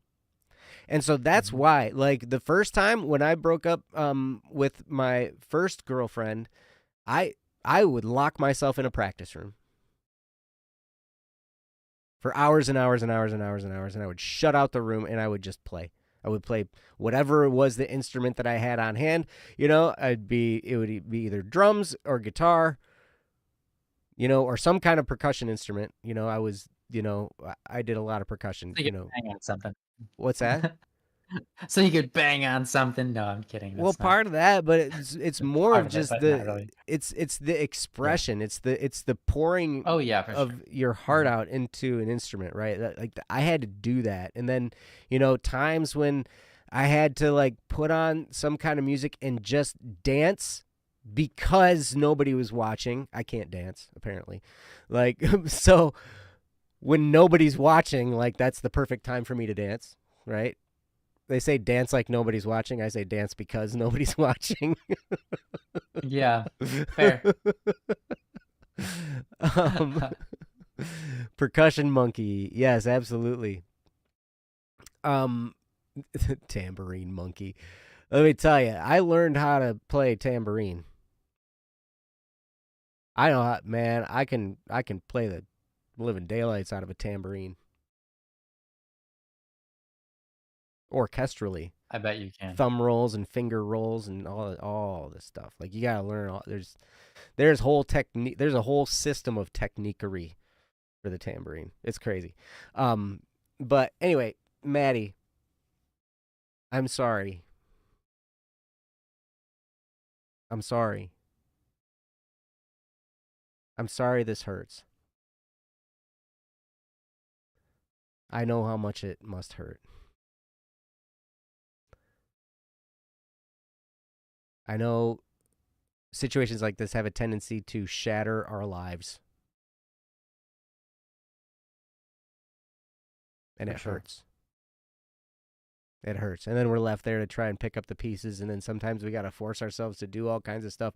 But one of the things, like if you can learn to keep yourself busy at something that you can cry while you do it, which is why music was a great thing, because I could cry and play guitar at the same time. I could cry and play drums at the same time.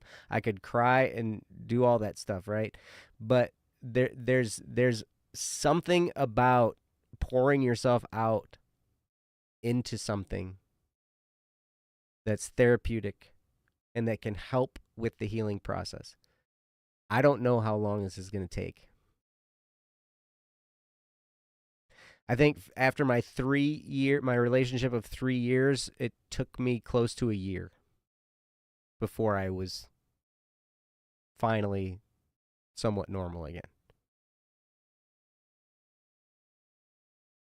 And I went through all kinds of stuff. I went through the highs and the lows, and I went through searching for a relationship right off the. I went through all that kind of stuff. I went through all that stuff, looking for another relationship, like people told me I should do, and then looking for nothing, and finally, it just part of it was being surrounded with friends. I had bandmates that I knew cared about me and that wanted the best for me, and and I played a lot of music.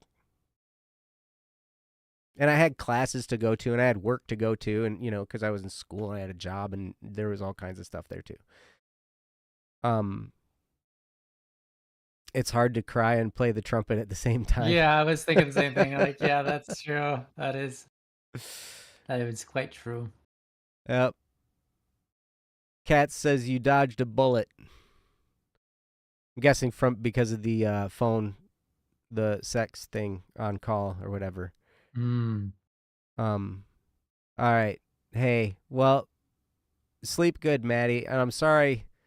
Let me just tell you. I'm sorry. I know it hurts. It'll take time, but this is also temporary, and you can heal. You can. It may take, hey, it might take therapy. Who knows? It might take just throwing yourself into something that you're good at. Throwing yourself into some kind of a new hobby. But the point is, eventually, after you cry for a while, you discover, I got to do something with my time other than cry. This is terrible, right? And so, sometimes you're at a loss and you're just like, okay, I got to do something. And so then you can just start. But learning to be compassionate and kind with yourself is going to be a big help for you. Learning self-compassion. I don't know how good you are at that. I know, like I said, I'm not very good at it, and it's something that I'm learning. But learning self-care, self-compassion, and, understanding that it's not your fault. What he said was the relationship is toxic. He didn't say you were toxic, but the relationship was toxic. At least that's what you said in the chat, was that the relationship was toxic. There you go. I have a hobby. It's playing the guitar, singing, drawing, and writing some stories. Let me tell you, with this emotional catalyst that's happening right now, you may just write some of the best stories and perform some of the best guitar playing and singing ever. I know that in my emotional moments, I have written some of the best music. I've written a lot of songs, a lot of songs, and a lot of parts for a lot of songs. And the stuff that pours out when I'm in the middle of an emotional, heartbroken conundrum, that's always the best stuff when I look back on it. It really is. And part of it is just that expression, when you learn to channel your emotion through whatever it is that you're doing creatively, there's a beauty in that. There's an absolute beauty in that. So, I don't know, hopefully I did it justice, Ryan. Are you I've got nothing to add onto that. Yeah, Maddie. I'll let Maddie get some sleep. You're more into watching anime on Netflix. That's totally fine too. Totally fine too. Man, I remember when the first relationship ended, I played a lot of video games. Played a lot of Bond. Oh, nice. Still shooters, right? Because I played. It seems like I you're like attracted shooters, to those. man. I like shooter games. I like shooting people in video games. Huh. But Maddie, yeah, go That's get some, okay. Yeah. and also sleep and drink water. Sleep, drink water. Eat if you can. I know sometimes I went through time periods where I just couldn't eat. I didn't feel like eating at all. Went through a whole yes, take care of yourself. I kind of like made Ryan's brother and sister-in-law mad at me for a while cuz I wouldn't eat. And I was over there doing construction on their house. Yeah. And they're like, Hard "You need to physical eat." I'm labor with like, no "I eating, that's don't a bad want to idea. eat. Like, don't make me eat. I don't want to eat." Like, I'd get mad at them. Like, I don't want to eat. They're like, "When was the last time you ate?" And I was like, "I don't know. I had a spoonful of peanut butter like 3 days ago." "Well, when did you eat before that?" "I don't know." Like, leave me alone. I'm drinking coffee and water. Yeah, well, that's good for you. All right. You're in a hotel and your mom is sleeping. I was eating the drywall, obviously. Obviously, I was eating the drywall and the wood and the mud. Yeah, all that. Fair enough. Yep. So, yes. These are some things that can get some of these normal life cycle things can get disrupted during this time period. And that's okay. But if you can get yourself to drink water so you can stay hydrated at least and sleep. And doing something physical helps too, even if it's just walking or stretching. Those are things that can help. But I don't really have any other way around it other than, yeah, it hurts and it's going to hurt. And it's okay. It's normal. You're fine. But That's great. And I'm at Joe the Pleb Yeah. on Discord. If you want to reach out on Discord, I'd be happy to talk to you about it. I know this is painful. I know this is painful, and I can share stories and experiences and whatnot, and you're not alone in this, okay? You're not alone. So, but thanks for spending the evening with us, Maddie. Yes, thank you, Maddie. You're awesome. You are awesome. And sleep well. Is it weird to never have drank coffee or energy drinks? I think it would be weird if I never drank coffee or an energy drink because here's the thing. So many is it weird? Is it weird when literally for the first let's say 6,000 years that didn't even really exist? Coffee? I don't know. Coffee didn't Probably exist? not that weird. Man, oh man. Well, there actually was coffee in I think I can't remember, but it was like the earliest record of coffee was 4,000 BC, but it wasn't the coffee as we know it today. Gotcha. Something like that. I could be wrong on that number. Do not quote me on it. Yeah. Fun. Maddie, I love you. Thanks for joining. Maddie, you are awesome. You are awesome. Coffee. And this situation you're going through does not change your awesomeness. True. You're awesome. Yeah, I don't know, man. Like I said, there's all kinds of stuff we have now.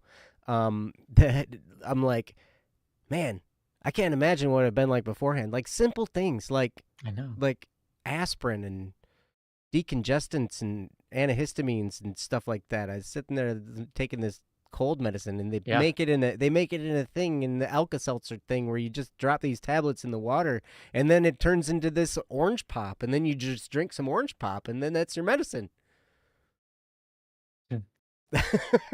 Yeah. Toilets. Baca says toilets. Yep. And I remember sitting there having the thought. I'm like, probably the crucifixion wouldn't have been so bad if you had Vicodin. But yeah. Well. Yeah, they didn't have that. They didn't have that. Well, they did give people. They did attempt at least. To give people some form of what do you call that? Anti-inflammatories. Um, that's why they did the alcohol Oh, on on the hyssop branches and sponge all or that kind of whatever. Yeah, stuff. yeah, yeah, yeah, yeah. That's Yeah, right. Yep. But that was part to get them to last longer. I know. It was a blood thinner too. Uh, It was all sorts of different things. It was a mixed ordeal.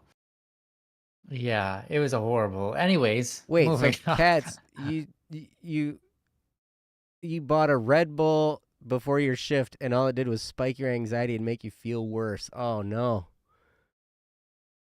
I mean, Red Bull might do that. It's been a long time since I had an Yeah, energy drink. I used to drink like every once in a while. I'd have those yeah. 5-hour those little energy shot Oh, things, really? and then like I never it did just those. it I puts looked you at in a those for a different second, said no. it puts you in a different like multiverse. You're just like.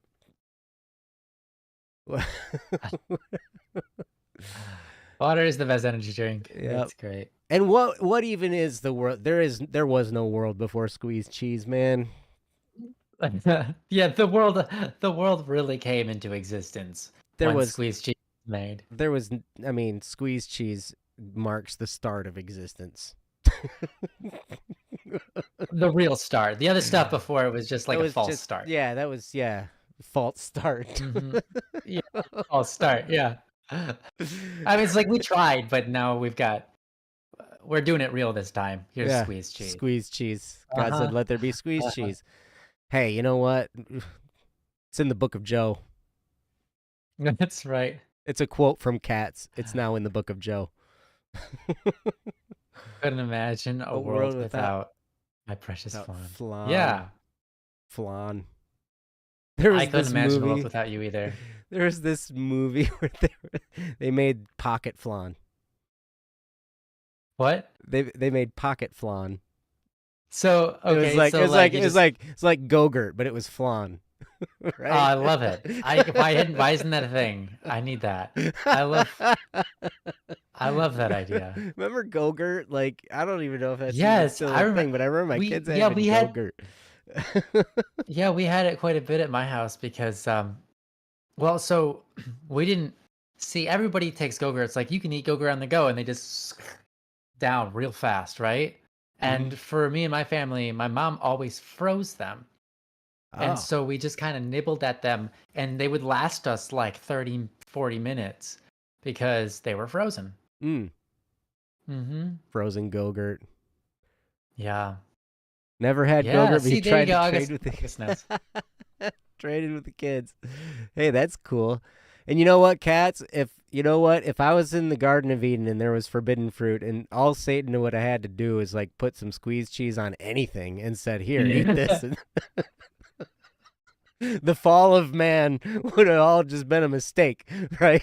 Like, Yeah, oh my gosh.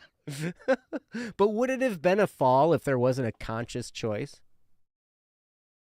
Well, there definitely was a If there conscious choice. Right, but if I but mean, we it can but get if it into would the have just theology if been you if it want. would have just been the squeezed cheese, Oh, well, there isn't a choice in that because Joe has addiction. So, well, sure. So then kidding. it would not have been actual like Yeah, it right. It would have wouldn't have been been full conscious consent. sin. It only would Right. have been partial consent, which doesn't count. Right. Yeah. Yep, exactly. I didn't know it was a forbidden fruit. It was completely covered in It was just squeezed cheese. squeezed cheese, man, and then all of And a God's sudden, like, there well, was one drop. There was one drop of squeezed cheese. No, it's completely covered to me.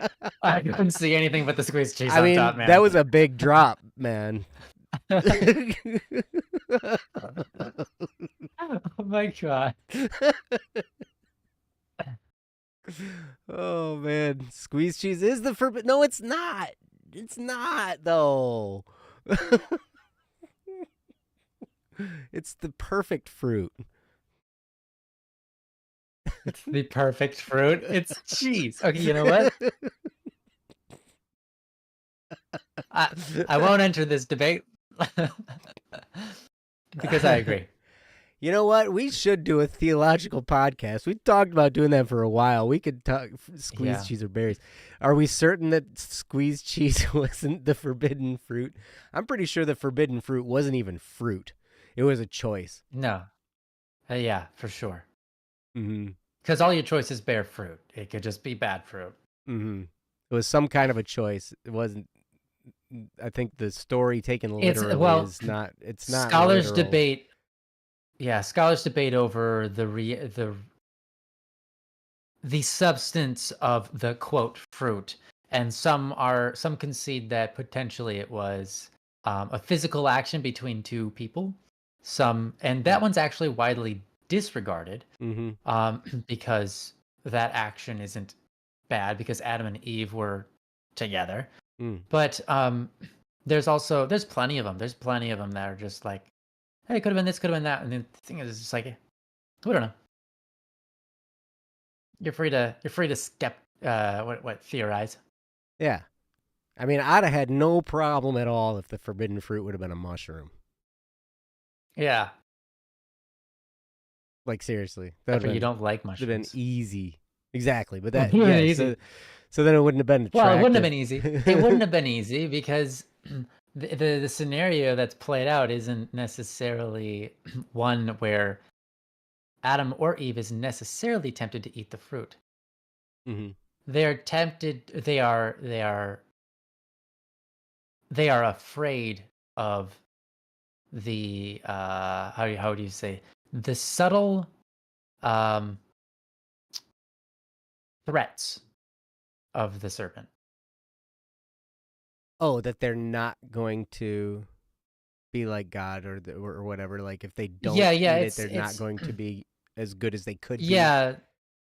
Well, something sort of that line. It's like so the way that it's, in the Bible it says, serpent said, it, did God say you couldn't eat of any of the fruit of the garden? They say Oh no. yeah, yeah, God yeah. said you can't eat of this fruit of the garden, and or else we'll die. And then Satan says, You won't surely basically, he says die. something that, yeah, he says, if you eat the fruit, he's like, no, if you eat the fruit, you won't die.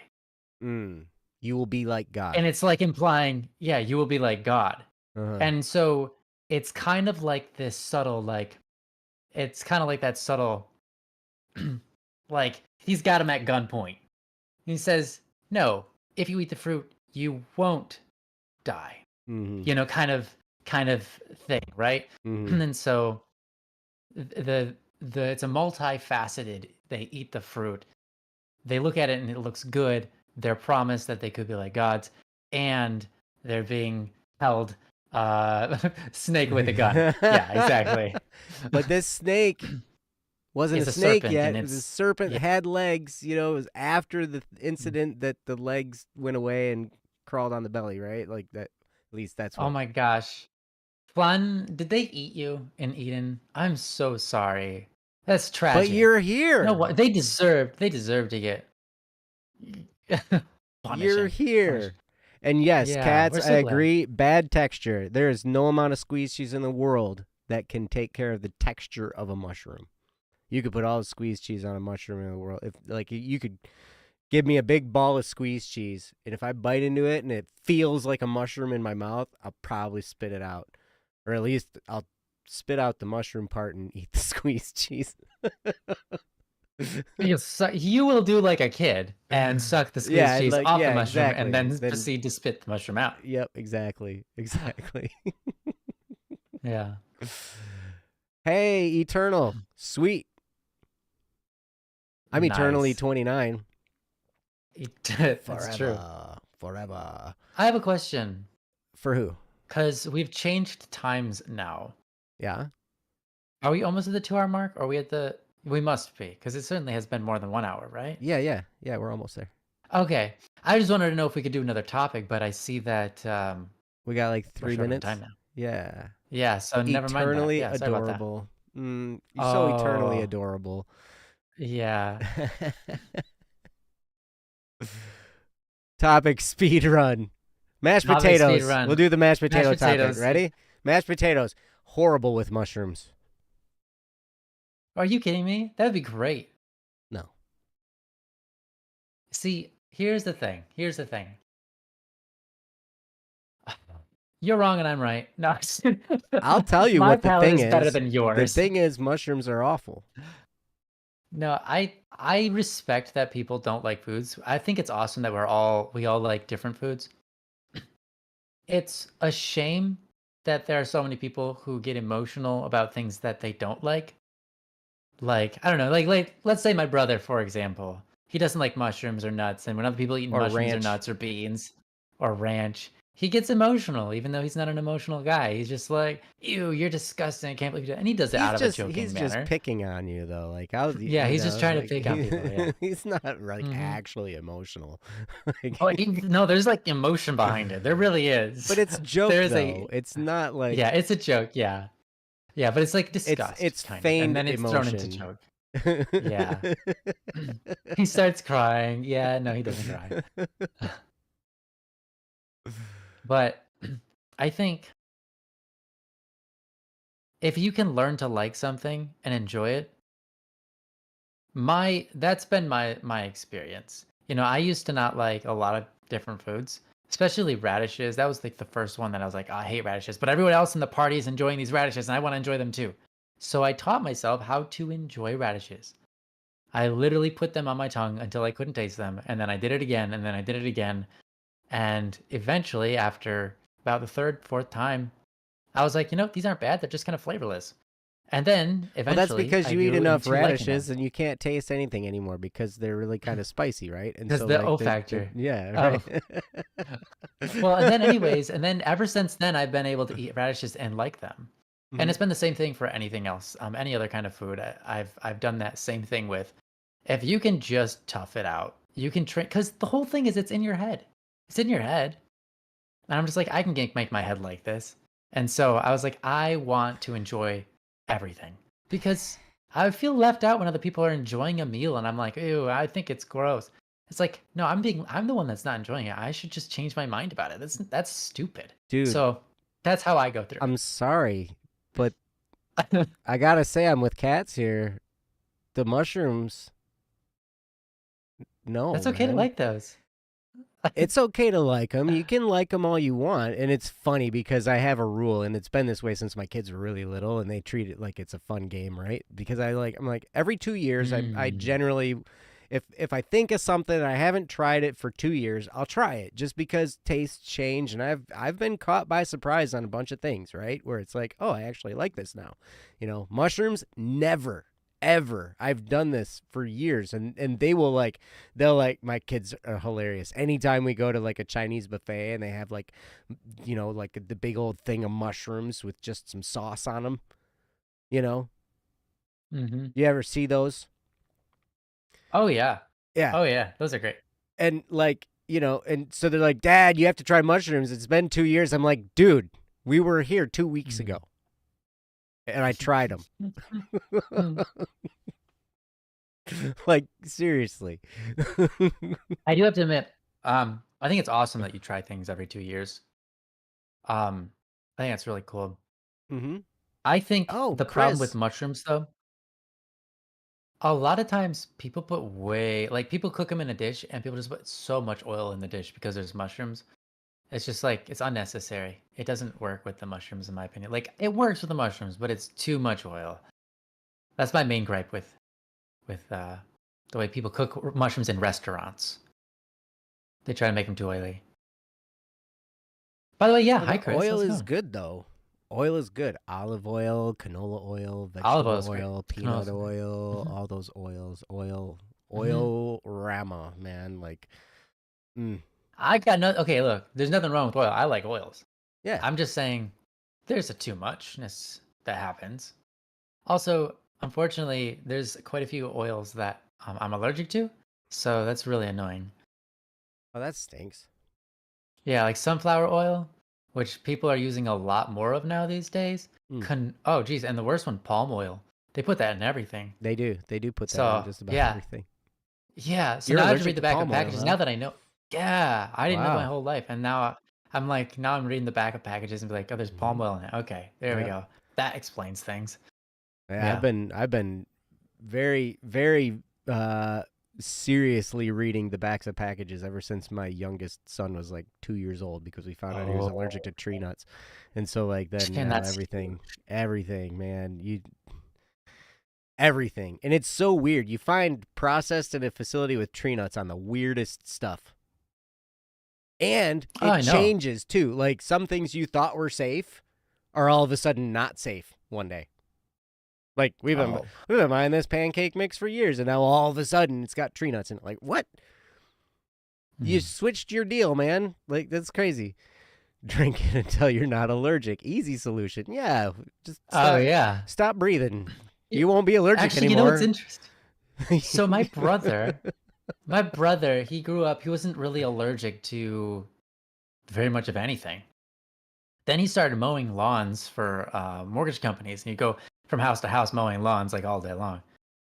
And then he started mowing lawns that were like really thick, and he kicked up such a pollen grass plants like just storm of a smog, and it filled his like lungs and his nostrils. And ever since that, he's been allergic. You develop an allergy. All sorts of plants. Yeah, I mean, he developed an allergic allergy. There's a thought that if like a mother eats a lot of a certain thing, that there's something in there that like the child will develop some kind of an allergy because they've been overexposed. Like like that might be the source of some of the allergies that we see out there. Like that. I mean, yeah. So, but that's totally real. Like you overexpose yourself to something and you develop an intolerance to it or an allergy to it or whatever, right? Yeah. And I'm pretty convinced that I did that with lactose. August was talking about lactose. Like I was fine with all dairy products forever and ever until like I went this time where I was putting heavy cream in everything, right? You remember? Yeah. You remember that? Like, yeah. Like tea and coffee and everything like that. Half of my diet was heavy whipping cream. It was great, man. Wait, was that after the London Fog adventure? Yeah. Yeah. It was after that. That was kind of like the very beginning of that, right? And then like all of a sudden I was like, oh yeah, because I learned that fats are actually good for you, right? Like fats are high calorie and they're good for your thinking brain power, right? And sugars, like it's so funny. People are like, well, if you don't want to be fat, don't eat fat. And it's like that's the opposite actually, because like when you consume, don't consume a lot of fat, obviously. Don't make yourself 100% fat diet. Doing it. Not necessarily. That's not necessarily good. But, you kind of train your body to eat the fat. And here's the thing, like we store fat on our body because it's high value calories. Because that's what our body eats when we don't have food. Right? It's called ketosis. Right. Yeah. So, but anyway, so lactose. So I drank a ton. But in that case, lactose is an enzyme and your body processes it with an enzyme called lactase. At least this is what I've been taught. Right. And so then you deplete your lactase. So then anytime you have lactose, it just like runs right through you. And, like, so you eat some kind of dairy product and a half an hour later, you're in the bathroom, dealing with it. And it's wild, but now it's been a few years, and I used to just take lactase pills, like Lactate or whatever, anytime I wanted to eat ice cream or cheese or whatever, right? But now I'm totally fine again. It's like I spent that time, and the lactase was able to like maybe build back up in my body or something, and now I can eat cheese or dairy product, I can eat whatever, and it's totally fine. Cool. Yeah, it's weird. Yeah. Yeah. Wow, cats, you might be allergic to the pad they put on top of your grapes to keep them fresh. You get a rash whenever you stock the grapes. Yeah, that's interesting. SO2, was that sulfur dioxide? No.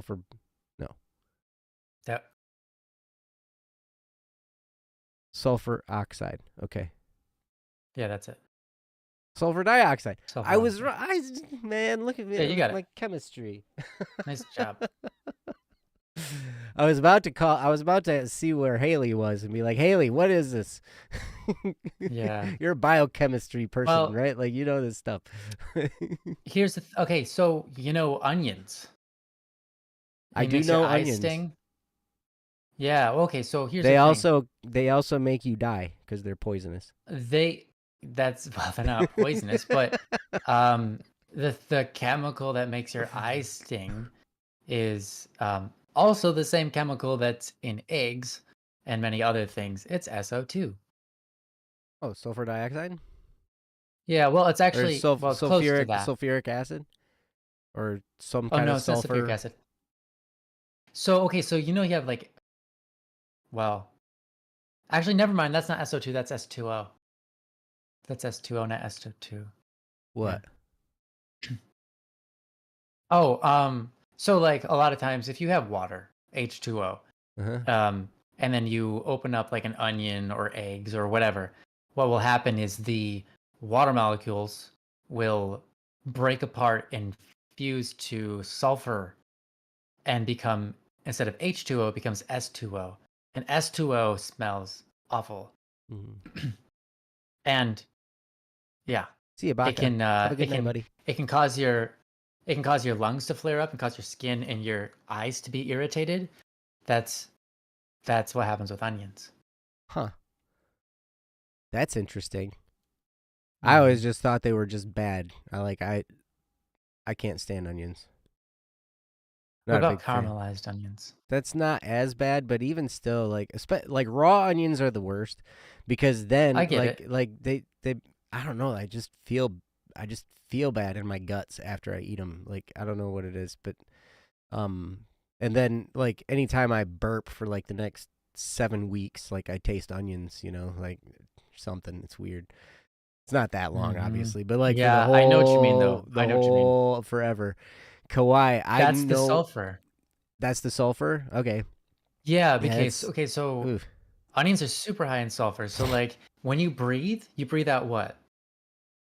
Carbon You dioxide. bring out carbon dioxide. And then once again, the sulfur just combines, it like attaches to it. Mm. And it just your breath, your whole pores, everything in your body is just eking out this Mm-hmm. sulfur whatever it is, S2O, I think. Keeps Anyways, mosquitoes it's just away. everywhere. It keeps mosquitoes away. Yeah. Ooh, onion flavored flan of What? all things. What? Oh my gosh, flan, I've done that. Oh my gosh, I got such a bad stomach ache. Please do not submit yourself to such excruciating pain. It is not worth it. It is not worth it. I mean, I if you was want to on the take a bite floor out of one like an for apple, like go hours. for it. Like a bite, maybe. But like if you eat a whole, I'm picturing like one of those big Vidalia, like whatever, Uh like yeah, if you've got one of just those little ones, what are huge. those called? Yeah, what I don't that would know. be fine. I don't know. Shallots. If you have a shallot, that's fine. If you have a Okay. green onion, you could eat a whole one of those. But don't eat a big medallion onion. Yeah, don't eat a huge weight. I mean, hey, Curiosity, though, I know. it's probably not gonna kill you. Probably. True, you'll get out of it alive. Just when you are find something to do that occupies your brain that you can do while laying on your side on the floor crying. Okay, so just prep yourself with something that can kind of that you can do while your stomach is trying to die. Um, then if you ever had nerve damage, that's what it feels like, but in your stomach. So Oh yeah. just be prepared for that. Yep. I'm not a professional. Ooh, Yeah. raw onion with soy sauce when sick, and then enjoy the heartburn. You enjoy the heartburn. Oh, that shall Ah, never capture me. It's I okay. will. It's true. It's true. Kauai, I I know can it's true. I can relate to the soap thing. Um, soap Oh, sensitive. what soap thing? Kauai said, I wash my hands with Oh. soap too much when working retail. Now I'm soap sensitive. It's interesting. When I was a band instrument Mm. repairman, part of this was the soap, part of it was also the maybe some of the chemicals we were using to clean the instruments. But we had, when we would part of it was we had this brass, it's like a wheel made of brass hair, right? So it was really, Okay. Yes. and I know what you're talking about. it was there to kind of just polish. And so you have this wheel and it would spin, Yeah. whatever. And but the thing to make it polish the raw brass, I wouldn't do it with lacquered brass, obviously, but like just so like the inner slide tubes or whatever, we'd polish those and we'd have some soapy water in this little bucket thing, and you just turn the soapy water on, and it would like drip onto the brass hair wheel, right, as it was spinning, and you just run your slide tubes on it, right? And it would polish them and make them look really nice. And after doing that for a handful of years, I developed these hand conditions where like my skin was just like cracking and opening and like just on the area Mm. where this soap was all the time. And like so I had like these just massive open wounds on my hands, and I'd have to try and work with that. you Mm. know, That sounds awful. it's ridiculous. But yeah, it can get pretty wild sometimes when we develop a sensitivity to stuff. Yeah. Flan, I'm with you. Death will never capture. Mm. Never. I'll always be 29, and I will always be alive. Eczema. Yep. Yeah, I have a version of atopical dermatitis. Atopical dermatitis. It's not eczema, but it's some other thing, Mm, which doesn't really have much of a name. And yeah, it's annoying. yeah. Yep, it can be crazy. Well, we've gone over now. Look at us go. Yeah. Look at us Wow, go. we We are sure did it. zooming. We zoomed We're right past. zooming. This is 15 minutes over. That's all right, though. We're having fun. I'll Yeah, tell yeah. you what. You bested them once. I can do it again. Do it again. Yeah. Oh man, I want to hear that story. Oh, was it the Adam and Eve thing where they tried to eat you? Squeeze cheese. The forbidden fruit was squeeze cheese, right? Yeah. You see It that was just cup? You flan with see some that squeeze cheese cup on in it. the overachievers? You know, you take a cup, like Mm-hmm. big old trophy cup, big huge one, fill it with Oh, squeeze and cheese, fill squeeze cheese. Yeah. Mm-hmm. and just stick your face in there. So great. Mm.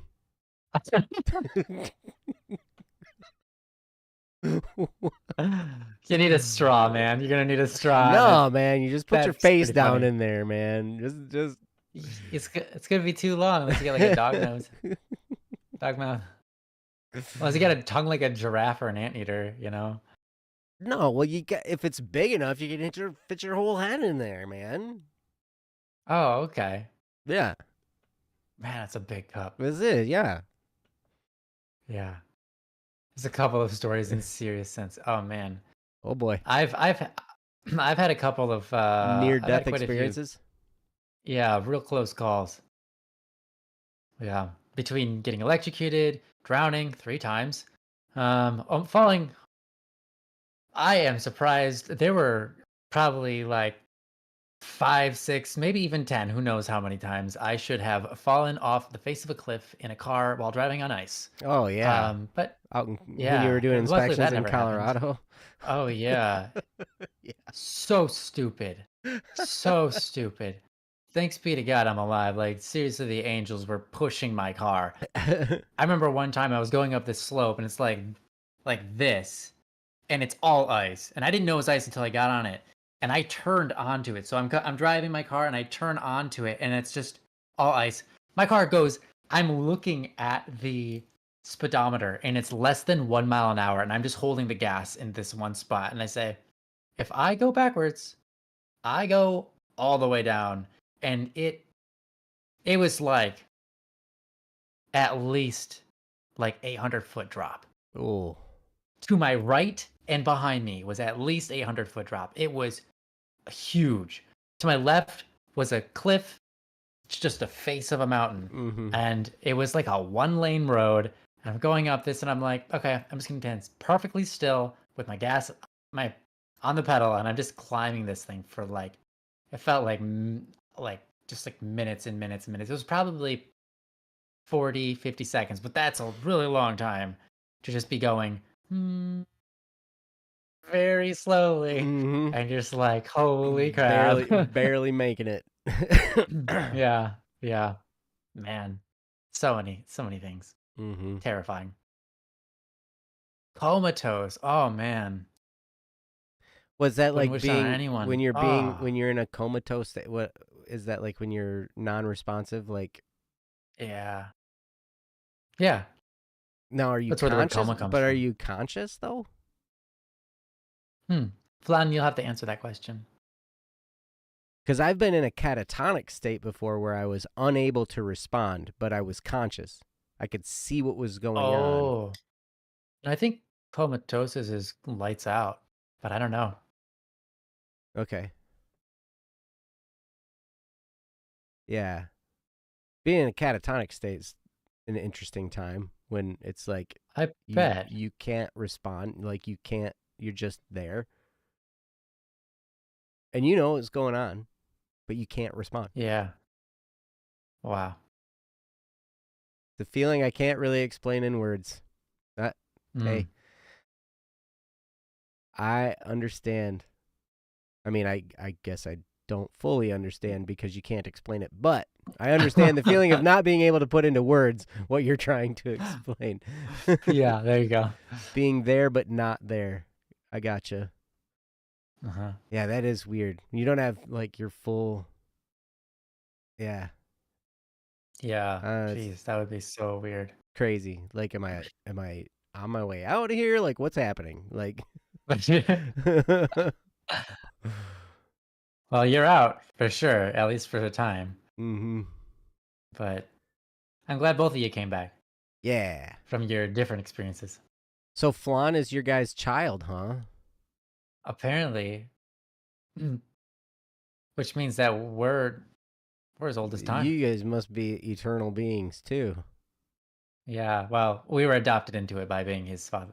I guess I'm learning the lore right now as you're we speak. learning the lore. All right, gotcha. We're making it up together.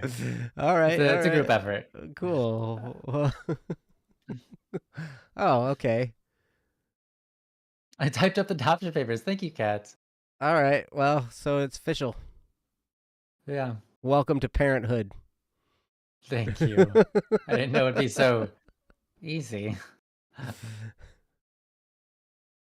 Oh, the part of sleep before a dream. So when you're just, okay. Do you ever, that reminds me. Do you ever have those moments? I just had this, like, like maybe, was it this morning or last night? Where you're like falling asleep and then you like trip. Oh, yeah. And you're like, times. Yeah, you literally jerk awake and you're just like, whoa, that was stupid of me. Why did I do that? What happened? I was laying here in bed. What did I trip on? Yeah. Yeah. Been there many times. I've done that. Yeah. I've done that. Usually you do that while you're sitting up in bed or like sitting in a chair or something, you're drifting off. But I've definitely done it while laying down. Just like that. No, I didn't. Just go back to sleep. Yeah. You're drunk.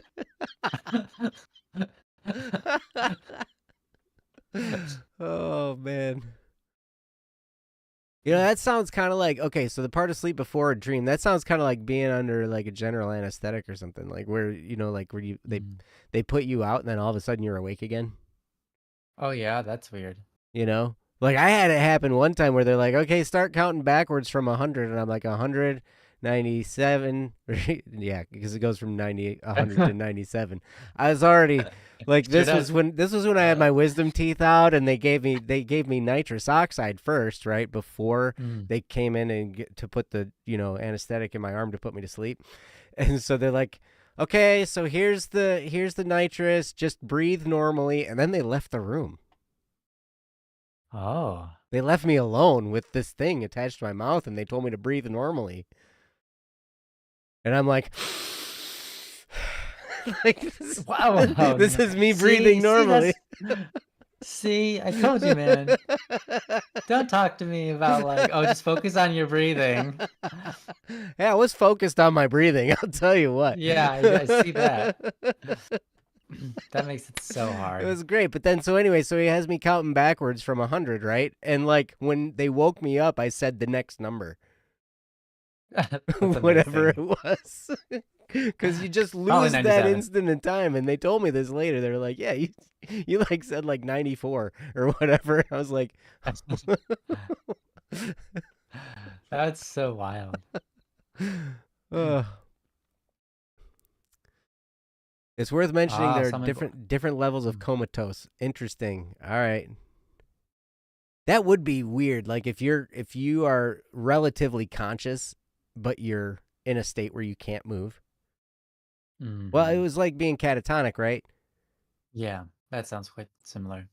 But I remember seeing this Except movie for once. catatonic is more of an anxiety attack It thing. is, right. It's just you're frozen, you know. Yeah. But I remember seeing this movie where they would give these people a drug that made them appear to be dead, right? Oh. And then they would think they were dead, and so they would bury them. And then they'd Oh, wake great. up. They'd be able to see everything that was going on. They'd know, and but they couldn't yell out, "No, I'm not dead!" And then they'd get buried alive. Like, Ooh, what a whoa, horror movie. that's crazy, man. I was like, holy cow, No thanks. that's No, freaky. thank you. But Yeah. Oh, that's a horrible note to end on. Thanks for joining us. don't worry about it, right? This is Don't Worry Yeah, Wednesday. no worries. Yeah. Yeah, I was thinking Oh, the same thing, Juliet, August. Romeo and August. Juliet. Juliet. Yeah, I was thinking a little bit about that too. Yeah, they had that. Yes. All Yeah. right. Well, good night. Yep. We need to go to. Well, you don't need to go to bed, Ryan. But yeah. All right. Yeah. It's afternoon for me. It is. Happy afternoon. Yeah. It's Thank you. it's Happy 10:24. evening. Yes. Any questions or worries? Yep. Go to our website. If you want to submit a topic, go to don'tworrywednesday.com. Click the submit a topic button. Go order stuff on the bss.studio Thanks, Cats. website. Katz is putting the links in the chat. I'm just going to say it. Come chat with us on Static server and on Joe's server on the Discords. We'd be happy to chat with you when we're around. Yeah, and there's good people in both those servers too, so you'll get Oh along. yeah, lots of good people. Yep. But anyway, thank you guys so much for being here. We'll see you next week. Actually, I won't, but Ryan will see you next week and whoever. So That's yes, right. any of you, and if you want to be a guest on Don't Worry Wednesday, hit us up in Discord, or if you don't have Discord, go to you can email us at dww@bss.studio. Or Wow, that's if you true. go to don'tworrywednesday.com, there's also a little button thing for business inquiries or whatever, you know. You can send us a message through that as well. We would love to have you. As we said, we loved we loved having Haley on last week. Sorry, I got distracted by the loneliness thing. Yeah. Wishing you both Yeah. loneliness. Hey, you know what? Loneliness isn't all that bad of a thing. Yeah. It can be good. This It can can be be short. healing. But yes, we loved having Haley on. We plan on having Haley on again at some point too. But we wanted to open that up to more of you if you'd like to come join us once in a Yeah. while. And now we're set Send me up. a We're set up to have more people on the show with us, which is cool. So for sure. Send me a Discord message if you have me on your Discord. If you don't, I'm Static P. It's just Static P. I don't think there's any dash. So as you'd spell it. And let me know so that I can have you on next time. yeah, because next week it'll just be Ryan and whoever else. Yeah. I won't even know Could be about it. you. It won't be me. That's right. I mean, could be you as in speaking to Oh, any you were member of the talking. audience. And I yeah, got sorry about you. that. I Sorry thought about you were that. talking to me. I was like, no, it's not gonna be me. Actually, It could be you, Joe. You don't know. I'll call you up and you'll be like, "Hey, aren't you on Don't Worry Wednesday right now? What's going on, man? You having troubles?" And I'll be like, "Nah, you're just on the show with me right now. Thank you." Oh, cool. If I called you, you'd probably answer. Probably. Or you'd leave a message and You're a then good I'd friend call like you that. back. Oh yeah, we played phone tag. We've done that before. That's always fun. We've Mhm. done that a lot. Yeah. Thank you. We hope you have a amazing rest of your days as well. Hope your entire life is full of love and joy and greatness. And yeah, And go back and it's see not my us. job to finish this show this time because you're the host. That's So I'll let you fine, do but that. you're doing a good job. You're wrapping it up. You're wrapping it up nice and tidy. But yes, go to don'tworrywednesday.com. Hit us up. We love you guys. We'll see you next time on Don't Worry Wednesday. Until then, love yourselves. Be kind to yourselves. Be compassionate with yourselves. It's good for you. All right. We'll Yeah, talk to you later, you're guys. important. Have a wonderful night. We love you. Love you guys. Bye bye. Peace.